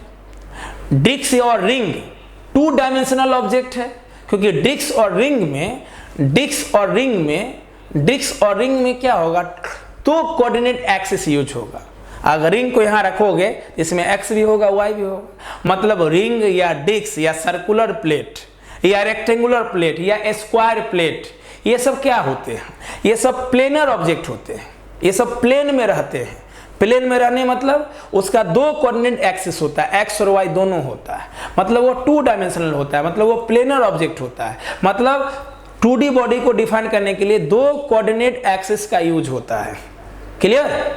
तो हम बोल सकते हैं कि प्लेनर ऑब्जेक्ट है ये, मतलब ये एरियल ऑब्जेक्ट है, इसका एरिया होता है, मतलब चार्ज इसके एरिया पे होगा। तो जो एलिमेंटल रिंग हम लोग लिए हैं, इस रिंग के एरिया पे चार्ज फैला हुआ है। कहाँ पे चार्ज फैला हुआ है, एरिया पे चार्ज फैला हुआ है। कहाँ पे चार्ज फैला हुआ है, एरिया पे चार्ज फैला हुआ है। कहाँ पे चार्ज फैला हुआ है, एरिया पे चार्ज फैला हुआ है। कहाँ पे चार्ज फैला हुआ, एरिया पे चार्ज फैला हुआ है। तो सरफेस डेंसिटी ऑफ चार्ज होता है चार्ज बाय एरिया हेयर, कहाँ हेयर, यहाँ पे सिग्मा हो जाएगा D Q by D A. भैया पूरे बॉडी का एरिया ए है, तो इस पूरे बॉडी के रिस्पेक्ट में यहाँ पे ये जो रिंग है, देखो ये रिंग अकेला बनाएंगे तब ना इसका एरिया ए होगा। यहाँ पे रिंग अकेला है कि किसी बॉडी के अंदर है, बॉडी के अंदर है, तो इस रिंग का एरिया हो जाएगा डी ए। क्या हो जाएगा डी ए। भाई पूरे बॉडी का एरिया ए, पूरा बॉडी क्या है डिस्क, अगर डिस्क का एरिया ए होगा तो डिस्क के अंदर रहने वाला जो रिंग होगा उसका एरिया डी ए होगा। क्यों भाई, क्योंकि डिस्क के रिस्पेक्ट में ये रिंग तो एलिमेंटल हो गया ना, क्योंकि ऐसे ऐसे इन्फिनिट रिंग से डिस्क का निर्माण होता है। तो अगर डिस्क का एरिया ए होगा तो इस रिंग का एरिया डी ए होगा। क्यों भाई, डिस्क के रिस्पेक्ट में वो रिंग एलिमेंटल है कि नहीं। अरे बोलो ना प्लीज, बोलो ना, अरे बोलो ना। देखो ये क्या हो रहा है, ये क्या हो रहा है। पूरे बॉडी का एरिया ए, तो इस रिंग का एरिया डी ए, तो रिंग पर आने वाला चार्ज डी क्यू, पूरे बॉडी पे चार्ज क्यू, पूरे बॉडी पे चार्ज क्यू, तो रिंग पे चार्ज डी क्यू, पूरे बॉडी का एरिया ए, तो रिंग पे चार्ज, पूरे बॉडी पे चार्ज क्यू, तो रिंग पे चार्ज डी क्यू, पूरे बॉडी का एरिया ए, तो रिंग का एरिया डी ए। क्यों भाई, पूरे बॉडी के रिस्पेक्ट में रिंग एलिमेंटल है। तो यहाँ पे सिग्मा हो जाएगा D Q by D A. तो डी क्यू क्या हो जाएगा, डी क्यू क्या हो जाएगा, डी क्यू हो जाएगा sigma D A, D Q हो जाएगा सिग्मा डी ए। अब ये जो रिंग है, इस रिंग का एरिया क्या होगा, तो ऐसे तो इस रिंग का elemental area 2 pi are D are होगा, direct 2 pi are D are होगा। लेकिन जिसको विजुलाइज नहीं हुआ मैं उसको विजुलाइज करवाता हूँ। जैसे अगर इसका रिंग निकालना है ना, इस अगर आप चाहते हो कि इस रिंग का जो एरिया डी ए है वो ये कहाँ से आ गया, इसके लिए क्या करो, इस रिंग को कहीं पे काट दो और काट के फैला दो। मान लो अगर इस रिंग को बाहर निकाल लिया, जैसे मान लो कोई रिंग है, इस रिंग को हम कहीं से काट दिए, रिंग को कहीं से हम काट दिए, अरे किसी वहीं से काट दो ना, यहाँ से काट दो और ध के ना मार दो, तो कुछ ऐसा नजर आएगा, ऐसा नजर आएगा। अरे इसी रिंग को काट के हम ऐसा फैला दिए, इसका लेंथ क्या होगा 2 पाई आर, अब मोटाई क्या होगा डी आर। एरिया क्या होता है, लेंथ इंटू ब्रेथ। तो इस रिंग का लेंथ हो जाएगा 2 पाई आर, इस रिंग का लेंथ हो जाएगा 2 पाई आर और मोटाई डी आर, चौड़ाई डी आर। एरिया क्या होता है, लंबाई इंटू चौड़ाई, लंबाई इंटू मोटाई, लंबाई इंटू ऊंचाई, है ना, सिंपल। अगर डायरेक्ट समझ सकते हो तो समझ लो, नहीं तो ऐसे समझ लो कि इसका एरिया कैसे निकालें, कहीं से काट के ऐसे फैला दिए, तो इसका लेंथ हो जाएगा 2 पाई आर और ये क्या हो जाएगा मोटाई डी आर, एरिया हो जाएगा 2 पाई आर डी आर। ठीक है, तो डी क्यू के जगह हम क्या रख सकते हैं, sigma D A, D A हो जाएगा 2 पाई आर डी आर। हाँ या ना, तो सिंपल भाई, डी क्यू जो यहाँ रखे हैं, अब हम इस रिंग के द्वारा, इस रिंग पे डी क्यू चार्ज है और इस डी क्यू चार्ज से पी पॉइंट कितना दूरी पे है, ये x था, ये r था, तो ये था √r² प्लस x²। तो इस डी क्यू चार्ज के द्वारा पी पॉइंट में पोटेंशियल था dv बराबर 1/4 pi epsilon not D Q by √, ये चूंकि इस P पॉइंट पे जो पोटेंशियल है वो इस रिंग के द्वारा है और ये रिंग यहाँ पर इस डिस्क के रिस्पेक्ट में एलिमेंटल है। मतलब ऐसे ऐसे रिंग इनफाइनाइट हो सकते हैं इस डिस्क के अंदर। तो इनफाइनाइट टर्म को सॉल्व करने के लिए हम लोग इंटीग्रेशन करते हैं, दोनों तरफ इंटीग्रेशन कर दिए। ठीक है, अब ध्यान से देखो, डी क्यू की जगह हम लोग क्या लिख सकते हैं, डी क्यू की जगह हो जाएगा sigma 2 pi are D are. Clear, तो यहीं पे कर लो, डी क्यू की जगह sigma 2 pi are D are. D भी का इंटीग्रेशन इधर भी हो गया, इधर जो अंदर में कांस्टेंट है उस कांस्टेंट को बाहर निकाल लो। ठीक है, और वेरिएबल को इंटीग्रेट कर दो। कौन कौन कांस्टेंट है, तो पहले तो काट लो, 2 पाई से 4 पाई कट जाएगा 2 टाइम्स में, तो sigma by 2 epsilon naught constant बाहर निकाल लो। ये सिग्मा और 2 पाई एप्सिलॉन कांस्टेंट बाहर निकाल लो, अंदर बचेगा R D R by R square plus x square root under limit 0 से आर। अरे ये 2 पाई से 4 पाई कटेगा तो सिग्मा कांस्टेंट होगा। सिग्मा कांस्टेंट क्यों होगा भाई? डिस्क है, सिग्मा है, ये तो पूरे बॉडी के लिए लेना चाहिए हमको। सिग्मा तो पूरे बॉडी के लिए होगा, तो पूरे बॉडी पे जो भी चार्ज होगा वो तो कांस्टेंट होगा। तो सिग्मा बाहर आ गया और 2 एप्सिलॉन नॉट भी बाहर हो गया, अंदर में ये वेरिएबल हो गया। तो आर वेरिएबल होने है। अब सोचो ये एक रिंग लिए तो इसका रेडियस आर है, अब एक और रिंग लेंगे, और रिंग ले सकते हैं, और। तो इस डिस्क के अंदर जो इनफाइनाइट कॉन्सेंट्रिक रिंग है, तो क्या सबका रेडियस एक ही है? सबका रेडियस एक तो नहीं है, सबका सेंटर एक होगा।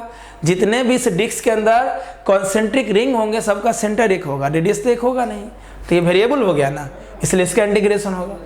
चलो हम इसका इंटीग्रेशन करना सिखा देते हैं, लेकिन अगली बार से जब यूज होगा तो आप कीजिएगा इंटीग्रेशन। आज मैं सॉल्व कर देता हूँ, ठीक है।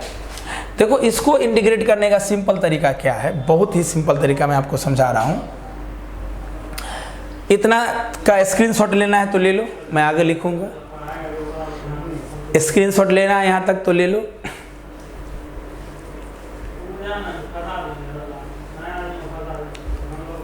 चलें,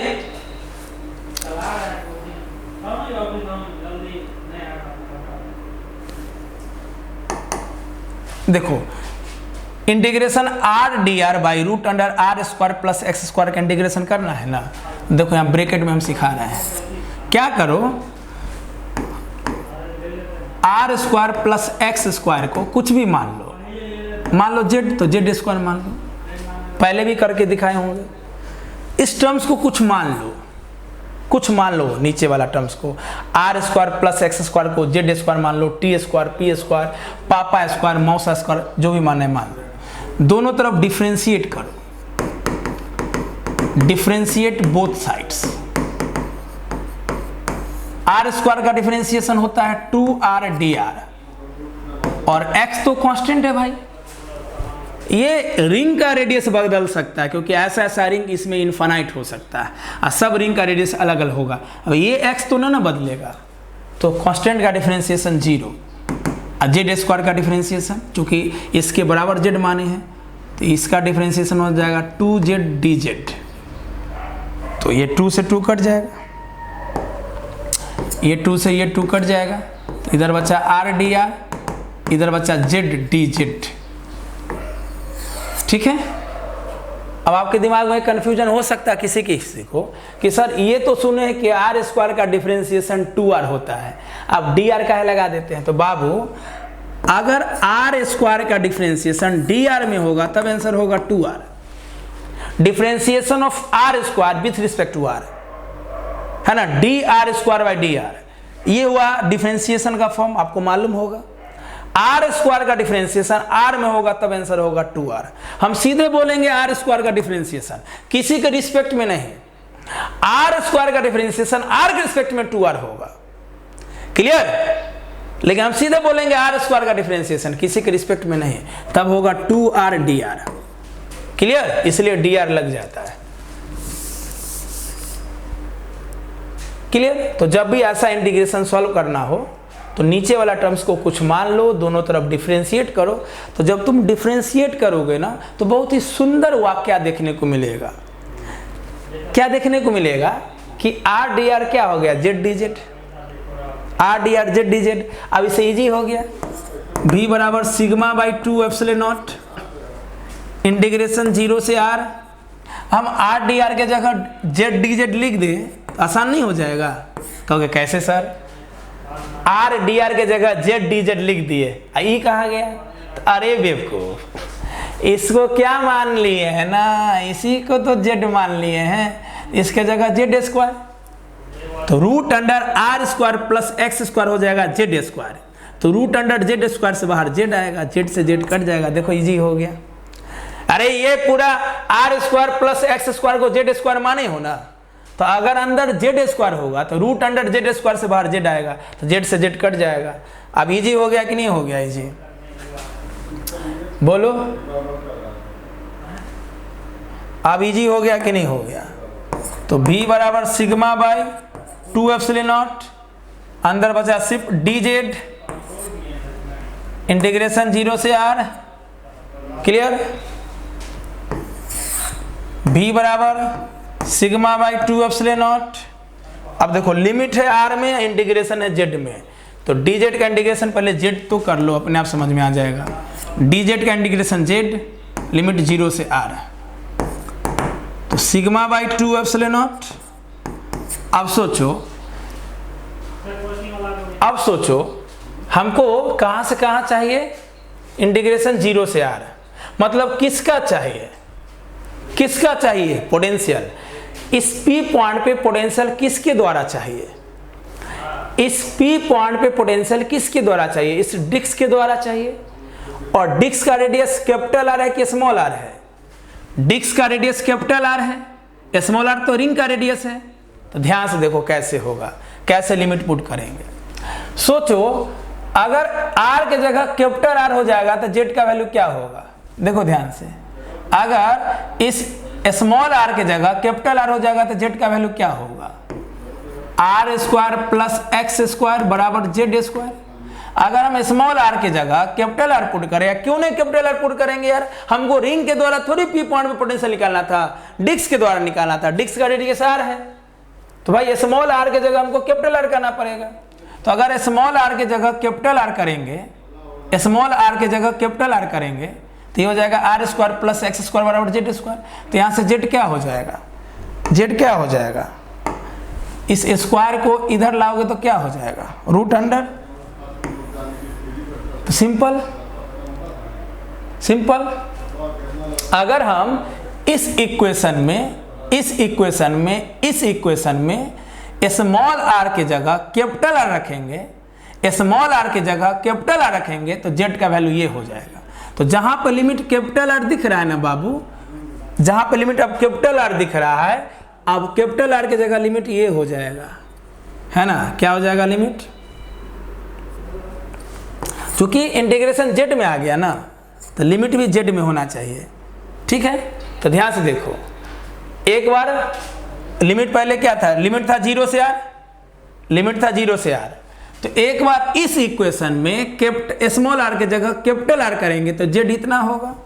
तो ऊपर में लिमिट हो जाएगा root under capital R square plus x square.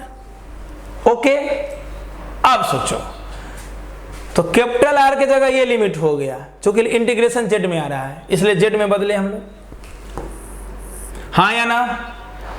अब अगर इसी इक्वेशन में हम r का वैल्यू 0 कर दे, स्मॉल r का वैल्यू 0 कर दे, तब z किसके बराबर हो जाएगा? x के बराबर। यहां हो जाएगा x। आया लिमिट समझ में?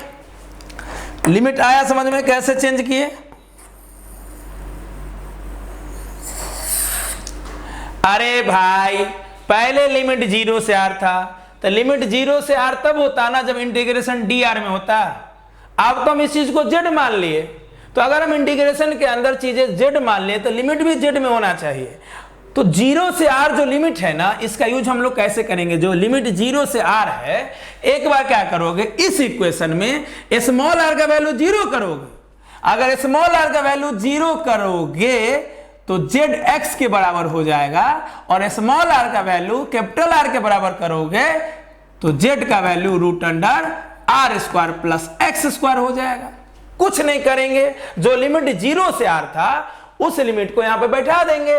तुम r का वैल्यू 0 करोगे तो z x के बराबर हो जाएगा, r का वैल्यू कैपिटल R करोगे तो z का वैल्यू ये हो जाएगा। अब लिमिट चूंकि इंटीग्रेशन z में है तो लिमिट भी z में होना चाहिए। तो बोलिए इस इक्वेशन में अगर स्मॉल r का वैल्यू 0 होगा तो z क्या होगा? x। तो 0 के जगह लिमिट हो जाएगा x। अगर इस इक्वेशन में स्मॉल r का वैल्यू कैपिटल R होगा तो z का वैल्यू क्या होगा? ये देखो, ये लिमिट जो हम चेंज किया, आया समझ में? जल्दी बोलो, आया समझ में? लिमिट आया? लिमिट समझ में आया? यहां वाला हम फिर से लिखेंगे, पहले यहां पे आओ। ये लिमिट आया समझ में? जल्दी रिप्लाई कीजिए सब लोग, आया समझ में लिमिट?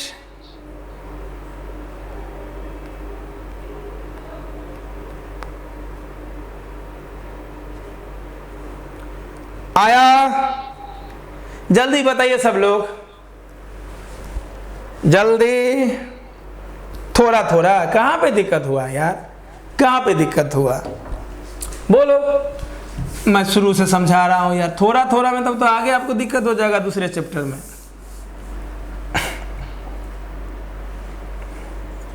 देखो क्या कर रहे हैं, फिर से समझा रहे हैं।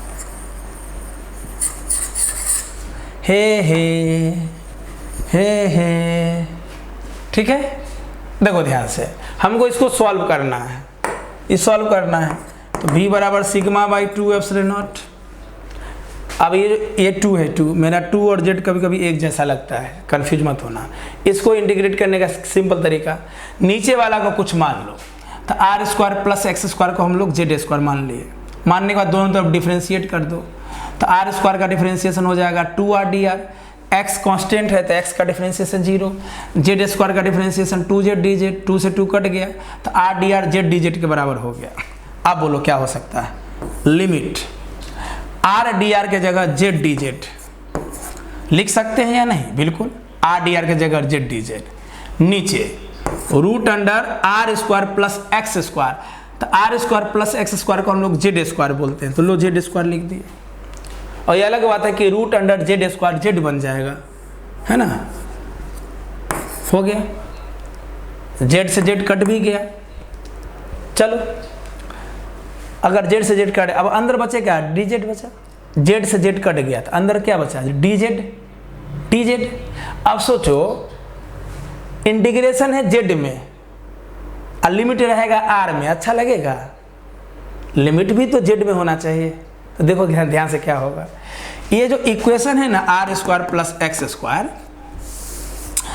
Are square plus x square, इसको हम लोग जेड स्क्वायर माने हैं। देखो पहले जो हम लिखे हुए तो उसको मिटा देते हैं, आप लोग लिखे कि थोड़ा थोड़ा आया समझ में, मैं दोबारा समझा देता हूँ। एक एक लाइन विजुलाइज होना चाहिए। अरे आज एक टॉपिक कम करेंगे लेकिन क्लियर तो करेंगे, क्योंकि इंटीग्रेशन जेड में आ गया तो लिमिट जेड में होना चाहिए। लिमिट पहले से क्या था, 0 से r, 0 से r समझते हो ना, जो डिक्स लिए थे, डिक्स का ये सेंटर है और ये रेडियस है, सिंपल, सेंटर को 0 मान लिए और यहाँ तक r हो गया। मतलब डिक्स कहाँ से कहाँ फैला हुआ है, 0 से r तक फैला हुआ है, 0 से r तक फैला हुआ है। तो ये इक्वेशन में, इस इक्वेशन में अगर हम स्मॉल r का वैल्यू 0 करेंगे, अगर इस इक्वेशन में स्मॉल r का वैल्यू 0 करेंगे तो z क्या हो जाएगा, x के बराबर। कहोगे स्मॉल r क्या है 0 की है सर? अरे भाई हमको पूरे डिस्क के द्वारा, इस पूरे डिस्क के द्वारा, इस पूरे डिस्क के द्वारा P पॉइंट पे पोटेंशियल चाहिए। तो डिस्क का सेंटर पे रेडियस क्या होगा, डिस्क के सेंटर पे रेडियस 0 होगा ना, इसलिए 0 पुट कर रहे हैं। तो स्मॉल r 0, अगर ये 0 तो जेड एक्स के बराबर होगा। अब बताओ पूरे डिस्क का रेडियस r, तो स्मॉल r के जगह कैपिटल R करोगे, अगर स्मॉल r के जगह कैपिटल R करोगे तो z क्या होगा, अगर ये कैपिटल R होगा तो z हो जाएगा root under are square plus x square, simple. तो चूंकि इंटीग्रेशन में अंदर वाला टर्म्स r के जगह z हो गया तो लिमिट भी r के जगह z में आना चाहिए। अब सोचो जब स्मॉल r का वैल्यू 0 है तो z x के बराबर है, ठीक है, तो 0 की जगह यहाँ x हो जाएगा। जब स्मॉल r का वैल्यू कैपिटल R है तो z का वैल्यू ये है, तो लिमिट ये हो जाएगा। आप तो एकदम विजुलाइज हो गया होगा लिमिट, जल्दी बोलो, अब आया समझ में? लिमिट जो चेंज हुआ आया समझ में? जल्दी बताओ, आप तो विजुलाइज हो गया होगा, जल्दी बताओ, जल्दी। लिमिट हुआ क्लियर? अब एकदम अच्छे से क्लियर हुआ लिमिट? जल्दी बताइए सब लोग, लिमिट हुआ क्लियर? जल्दी।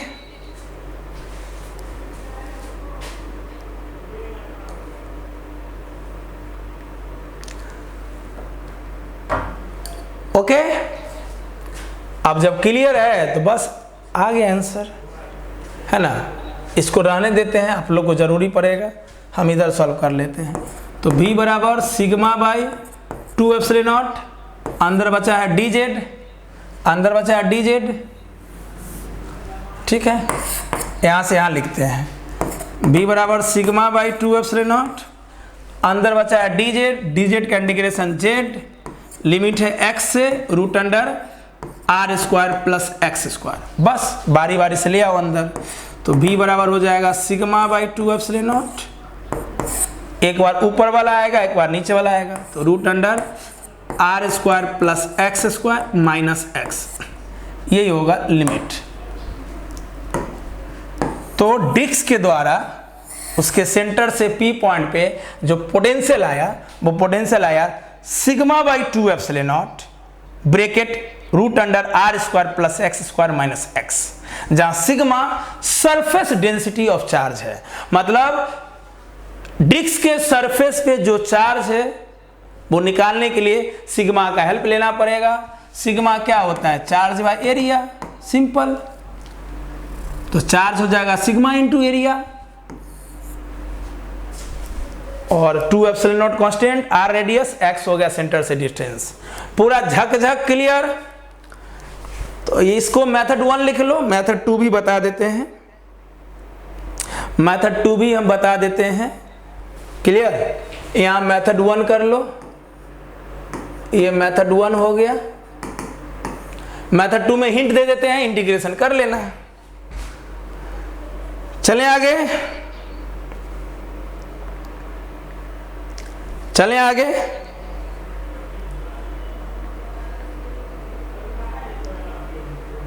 चलें मेथड 2 पे।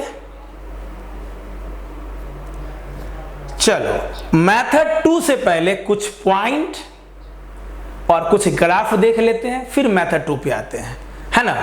कुछ पॉइंट और ग्राफ देख लेते हैं, फिर मेथड 2 पे आते हैं। चलो हो गया ये। नेक्स्ट, तो मान लो डिस्क के सेंटर पे, मान लो हम कोई डिस्क लिए, कोई डिस्क लिए, और डिस्क के सेंटर से, अगर डिस्क का रेडियस r है तो डिस्क के सेंटर से x पॉइंट पे कोई पॉइंट P लिए, जहाँ पे पोटेंशियल हमारा क्या आया?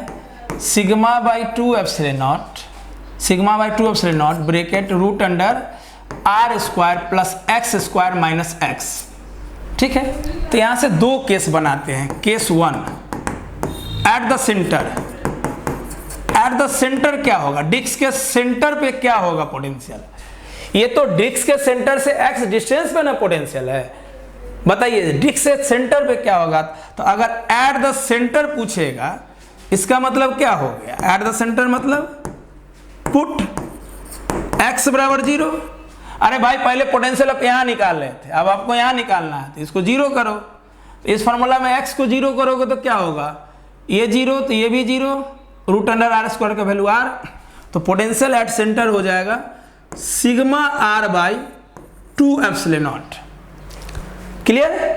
पोटेंशियल अगर सेंटर पे निकालना है तो x 0 करना पड़ेगा, x 0 करोगे तो ये आ जाएगा sigma r by 2 epsilon naught. तो देखो ये फार्मूला भी मैक्सिमम हो गया ना। अब देखो इस फार्मूला में अगर मैं आपको इस फार्मूला से बोलूं कि पोटेंशियल कब बढ़ेगा कब घटेगा, तब तुम एनालाइज कर सकते हो। क्यों भाई? क्योंकि इसमें कोई ना कोई वेरिएबल होगा। Sigma by 2 epsilon naught constant है, r कांस्टेंट है, लेकिन x वेरिएबल है, तो x का फंक्शन हो जाएगा पोटेंशियल। मतलब डिस्क के सेंटर से, डिस्क के सेंटर से जैसे जैसे दूर जाओगे पोटेंशियल उस हिसाब से चेंज होगा, है कि नहीं?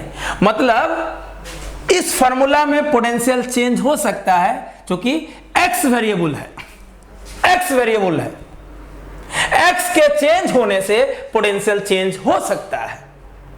लेकिन अगर हम डिस्क के सेंटर पे पोटेंशियल निकाल लिए हैं तो डिस्क के सेंटर पे तो x चेंज होगा नहीं, क्योंकि डिस्क के सेंटर पे तो x 0 हो जाएगा। तो डिस्क के सेंटर पे जो पोटेंशियल आया वो तो मैक्सिमम ही होगा ना। क्यों भाई? यहां से भी चेक कर लो, sigma constant, r constant, 2 epsilon naught constant.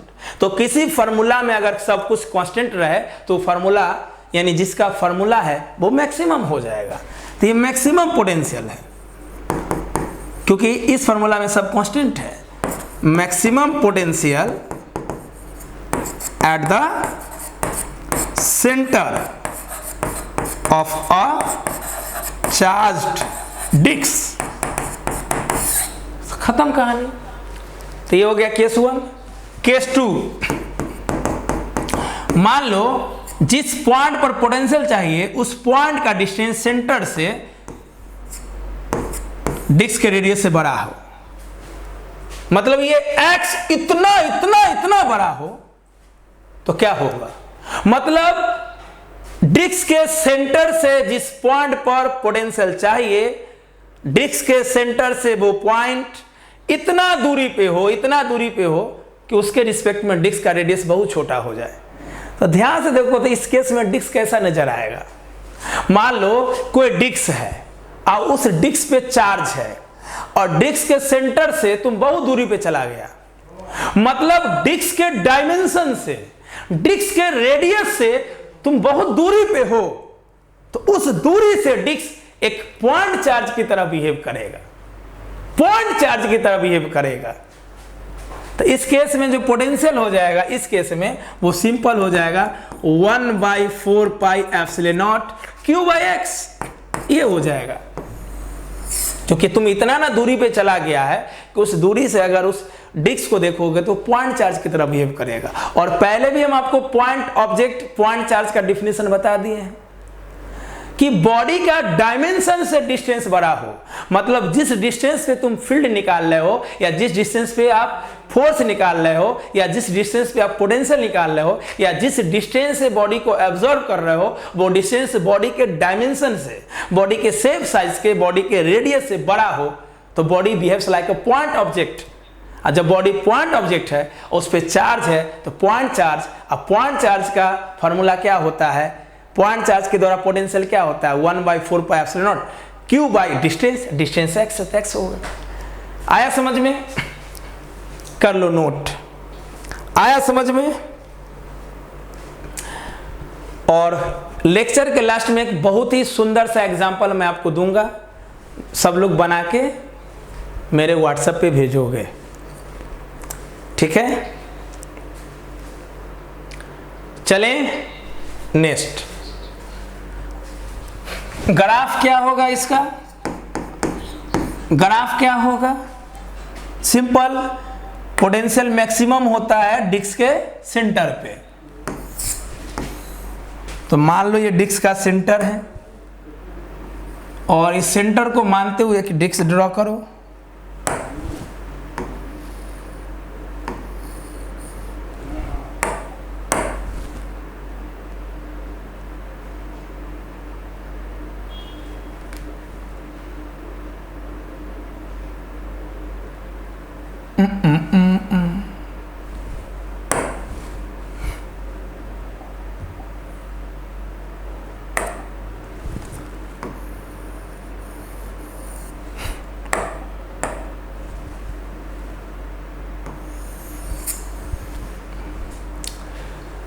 मान लो ये डिस्क है, तो डिस्क के सेंटर पे पोटेंशियल होगा मैक्सिमम। कितना होगा भाई?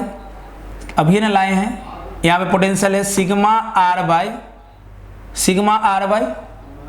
2 एप्सिलॉन नॉट। अभी ना लाए हैं, sigma are by 2 epsilon naught. Disc के सेंटर पे पोटेंशियल है sigma are by 2 epsilon naught. तो यहाँ पे मैक्सिमम पोटेंशियल होगा, और सेंटर से तुम दाएं जाओ तो भी पोटेंशियल घटेगा, बाएं जाओ तो भी पोटेंशियल घटेगा, इधर जाओ तो भी घटेगा, इधर जाओ तो भी घटेगा। ठीक है, क्लियर? यहाँ पे जो भी पोटेंशियल होगा वो मैक्सिमम होगा सिग्मा आर बाई 2 एप्सिलॉन। अरे कैसा रिंग का आया था ग्राफ? चार्ज रिंग के सेंटर पे भी पोटेंशियल मैक्सिमम था, चार्ज डिस्क के भी सेंटर पे पोटेंशियल मैक्सिमम है। सेंटर पे मैक्सिमम होगा, सेंटर से दाएं जाओ तो भी घटेगा, बाएं जाओ तो भी घटेगा। क्लियर? ले लो स्क्रीनशॉट, ले लिए स्क्रीनशॉट। ओके, एक कॉन्सेप्ट और है यहाँ पे, तुम्हारा मन होगा तो तुम इसको प्रूव भी कर सकते हो। अगर एट द एज पूछ दे, at the edge of disc, अगर डिस्क के एज पे पोटेंशियल पूछ दे, डिस्क के एज पे पोटेंशियल पूछ दे, तो पोटेंशियल आता है sigma are by pi epsilon naught. तुम प्रूव कर सकते हो। मान लो ये डिस्क है, डिस्क का ये सेंटर है, ये रेडियस है, ठीक है ना। तो डिस्क के एज पे पूछ दे, एज पे पूछ दे, है ना, तो पोटेंशियल होता है sigma are by pi epsilon naught. ठीक है, डिस्क के एज पे पोटेंशियल इतना, सेंटर पे कितना, डिस्क के सेंटर पर potential sigma are by 2 epsilon naught, और डिस्क के एज पे पोटेंशियल होता है sigma are by pi epsilon naught. अगर हम आपसे पूछे कि बताओ पोटेंशियल कहाँ ज्यादा होगा, सेंटर पे कि एज पे, कहाँ ज्यादा होगा? अगर हम दोनों को कंपेयर करने बोले तो कहाँ ज्यादा होगा, सेंटर पे कि एज पे? सेंटर पे ही मैक्सिमम होगा। कहोगे कैसे सर? तो यहां देख लो, इस फॉर्मूला में sigma are by 2 epsilon naught है, इस फॉर्मूला में sigma are by pi epsilon naught है। सिग्मा आर एप्सिलॉन नॉट यहां भी है, सिग्मा आर एप्सिलॉन नॉट यहां भी है, सिग्मा आर एप्सिलॉन नॉट यहां भी कांस्टेंट है, सिग्मा आर एप्सिलॉन नॉट यहां भी कांस्टेंट है। कंपेयर किससे करोगे भाई? 2 और पाई से। यहाँ 2 है, यहाँ पाई का वैल्यू 3.14 होता है, तो यहाँ नीचे में 3.14 है और यहाँ नीचे में 2 है। तो बताइए 3 ज्यादा है कि 2 ज्यादा है? 3 ज्यादा है। तो अगर ये ज्यादा होगा तो ये कम होगा, ये कम होगा तो ये ज्यादा होगा। 2 के रिस्पेक्ट में पाई का वैल्यू ज्यादा होता है, इसलिए यहाँ का पोटेंशियल कम होगा, और पाई के रिस्पेक्ट में 2 कम होता है, इसलिए यहाँ का पोटेंशियल ज्यादा होगा। तो बाबू ये एक्स्ट्रा है, मन होगा तो प्रूव कर सकते हो, ये एक्स्ट्रा नॉलेज के लिए था। ले लो स्क्रीनशॉट। ठीक है, इसका सेकेंड मेथड बता दें। देखो इसका सेकेंड मेथड में कुछ नहीं है, कुछ नहीं है सेकेंड मेथड में, बस एक डिस्क लेना है, डिस्क ले लिए और ये डिस्क का रेडियस हो गया, सेंटर से x डिस्टेंस पे कोई पॉइंट P था जहाँ पे पोटेंशियल निकालना था। तो किसी भी पॉइंट पे पोटेंशियल निकालने के लिए सेकंड मेथड में क्या बताए थे, इन्फिनिटी से यूनिट पॉजिटिव चार्ज को लाना है एक्सटर्नल एजेंट को, यानी एक्सटर्नल एजेंट को इन्फिनिटी से यूनिट पॉजिटिव चार्ज को उठा कर लाने में जो वर्क डन करना पड़ता है, वही work done by external agent per unit charge को हम लोग पोटेंशियल बोलते हैं उस पॉइंट का। क्लियर? तो कैसे रिंग के केस में सेकेंड मेथड बताए थे, उसी के द्वारा यहां भी आ जाएगा। बोलिए potential difference Vp minus V infinity. अगर फाइनल माइनस इनिशियल लिखते हो, क्योंकि आप यहां से यहां आ रहे हो, तो ये P पॉइंट फाइनल हो जाएगा, ये इनिशियल हो जाएगा। Potential difference final minus initial होता है minus of integration E dot dx। Limit, limit कहां से कहां? बोलिए लिमिट कहां से कहां होगा? क्लियर? तो Vp इन्फिनिटी पे पोटेंशियल 0 माइनस E dx। अब डिस्क के द्वारा इलेक्ट्रिक फील्ड होता है। अगर कोई डिस्क है, डिस्क पे चार्ज फैला हुआ है, तो इसके सेंटर से x डिस्टेंस पे अगर कोई पॉइंट P लेते हो, तो वहां पे फील्ड होता है sigma by 2 epsilon naught 1 minus x by root under are square plus x square, जहां x सेंटर से डिस्टेंस है और r रेडियस होता है। मैं यहां पे बताया था ना, सेंटर है ना, रिंग के द्वारा मेथड 2। तो अगर मेथड 2 से तुम किसी बॉडी के द्वारा पोटेंशियल निकालना चाहते हो मेथड 2 से, तो मेथड 2 से जिस पॉइंट पे आपको पोटेंशियल चाहिए, उस पॉइंट पे आपको फील्ड भी मालूम होना चाहिए। रिंग पे रिंग के द्वारा जब हम P पॉइंट पे फील्ड निकालना चाह रहे थे, पोटेंशियल निकालना चाह रहे थे, तो फील्ड का जरूरत पड़ा, तो रिंग के द्वारा फील्ड ये होता है। उसी प्रकार सेकेंड मेथड में अगर डिस्क के द्वारा किसी पॉइंट पे पोटेंशियल चाहिए, तो उस पॉइंट पे फील्ड भी मालूम होना चाहिए। तो अगर कोई डिस्क चार्ज है, तो उसके सेंटर से x डिस्टेंस पे फील्ड होता है sigma by 2 epsilon naught bracket 1 minus x by root under are square plus x square. हो सकता है कि डिस्क वाला कॉन्सेप्ट हम पहले नहीं बताए हों, तो आज लिखवा दिए हैं। ठीक है, या चर्चा किए होंगे, देख लेना पीछे लेक्चर। ओके, कुछ नहीं करना है। Vp बराबर माइनस E का वैल्यू कितना है, डिस्क के द्वारा electric field sigma by 2 epsilon naught है ना, 1 minus x by root under are square plus x square into d x. कहोगे सर हम तो इंटीग्रेशन नहीं करेंगे, आपका मन है बता दीजिए, हम नहीं करेंगे। तो बाबू ये वाला मेथड समझ में आ गया, आपके लिए ये काफ़ी है ना, आपके लिए काफ़ी था। कहाँ गया फर्स्ट मेथड, हाँ ये काफ़ी है। अगर काफ़ी से भी ज़्यादा काफ़ी करना चाहते हो तो इंटीग्रेशन करके आंसर ला के मेरे व्हाट्सएप पे भेजना, और ये इंटीग्रेशन आपको मालूम होना चाहिए, कोई बहुत बड़ी बात नहीं है। सिग्मा बाई 2 एप्सिलॉन नॉट बाहर ले लेना, अंदर में एलसीएम ले लेना और एक्स के रिस्पेक्ट में इंटीग्रेट कर देना, ठीक है। बहुत आसान इंटीग्रेशन है। देखो ना, मैं थोड़ा हिंट दे देता हूँ, minus sigma by 2 epsilon naught बाहर कर लो, अंदर में क्या बचा 1 minus x by root under are square plus x square, LCM ले लोगे हो जाएगा 1 minus x by root under are square plus x square d x, ठीक है। ये अलग अलग कर लेना, अलग अलग कर लोगे हो जाएगा इंटीग्रेशन। 1 डी एक्स अलग कर लेना, अरे बीच में माइनस है ना, था ये टर्म ये टर्म्स को अलग अलग कर लेना, इजी हो जाएगा, ठीक है ना। और अभी ये ना हम आपको बताए हैं, बताओ जब नीचे root under are square plus x square है तो अभी ही थोड़ा देर पहले रिंग में बताए इंटीग्रेशन करके, तो आराम से इंटीग्रेशन करोगे। आफ्टर इंटीग्रेशन तुम्हारा आंसर आ जाएगा सेम, v बराबर sigma by 2 epsilon naught bracket root under are square plus x square minus x, ठीक है। देखो सेम टू सेम इंटीग्रेशन, बस यहाँ पे आर डी आर है, वहाँ पे एक्स डी एक्स हो जाएगा, और ऐसे ही कर लेना, कोई बहुत बड़ा चीज़ नहीं है। अब तुम ही बोलो अच्छा लगता है एक ही चीज़ को 10 बार बताना, टाइम बर्बादी भी होगा, है कि नहीं। इसी आधार पे तुम्हारा इंटीग्रेशन हो जाएगा, हाँ या ना। कर लोगे इंटीग्रेशन, जल्दी बताओ, कर लोगे इंटीग्रेशन, कर लोगे?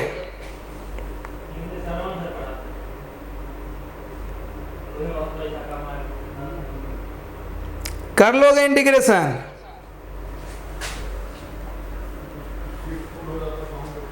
तो यहां से इंटीग्रेशन करके आंसर मिला लेना, ठीक है। अब एक क्वेश्चन मैं आपको तगड़ा वाला दे रहा हूं जो सबसे बनना चाहिए, बनाकर भेजना, ठीक है। पक्का ले लिए स्क्रीनशॉट। नेक्स्ट, ये क्वेश्चन होमवर्क में है, ये पूछा गया था जेईई मेंस 2013 में। तो एक रॉड है, इस पे चार्ज कॉन्टिन्यूअस रूप से फैला हुआ है, ठीक है। इसका लेंथ L है और इस यूनिफॉर्मली चार्ज रिंग से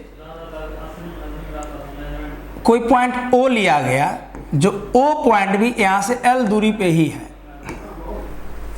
मतलब एक रॉड है जिस पे यूनिफॉर्म तरीके से चार्ज फैलाया गया है, इसका लेंथ L है और इसके एक एंड से L दूरी पर ही कोई पॉइंट O लिया है, तो हमें इस O पॉइंट पे पोटेंशियल चाहिए।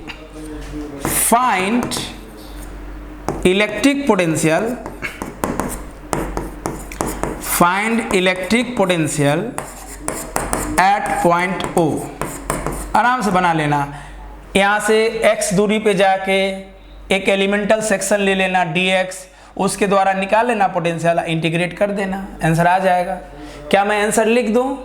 इसका जो आंसर आएगा बाबू, वो आंसर होगा उस O पॉइंट पे पोटेंशियल होगा q by 4 pi epsilon not log E2 आएगा, शायद लॉग E2 आएगा, लॉग 2L, हाँ ये आएगा answer, q by 4 pi epsilon not log 2, ये तो बेस होता है ना, लॉग बेस E2, मतलब q by 4 pi epsilon not log 2, E तो बेस होता है, लॉग जो फंक्शन होता है उसके बेस को E से लिखते हैं, तो अगर आपका आंसर ये आया तो सही है। बनाना आसान है, बन जाएगा। अगर आप कोई भी चीज़ अच्छे से पढ़ते हो, क्लियर करके पढ़ते हो, तो क्वेश्चन जेईई मेंस का हो, नीट का हो, एडवांस का हो, बोर्ड एग्जाम का हो, बन जाएगा, है ना। मान लो आप लोग में से बहुत ऐसे बच्चे होंगे जो जेईई मेंस नहीं देंगे, नीट नहीं देंगे, फिर भी उनसे ये बन जाएगा। तो सोच मेरे बच्चे, आपको सिर्फ बोर्ड एग्जाम देना है और हम आपका लेवल जेईई मेंस पहुंचा दिए, तो खुश होने की बात है कि दुखी होने की बात है? बहुत खुश होने की बात है। आराम से बन जाएगा, अच्छे से बनाना, ठीक है। ये हो गया सेक्शन समाप्त। अब हम लोग कैपेसिटेंस के बहुत करीब हैं। 1 से 2 लेक्चर बाद कैपेसिटेंस स्टार्ट हो जाएगा, ठीक है। अच्छे से पढ़ते रहिए, रिवीजन करते रहिए, आपका सब लक्ष्य पूरा होगा।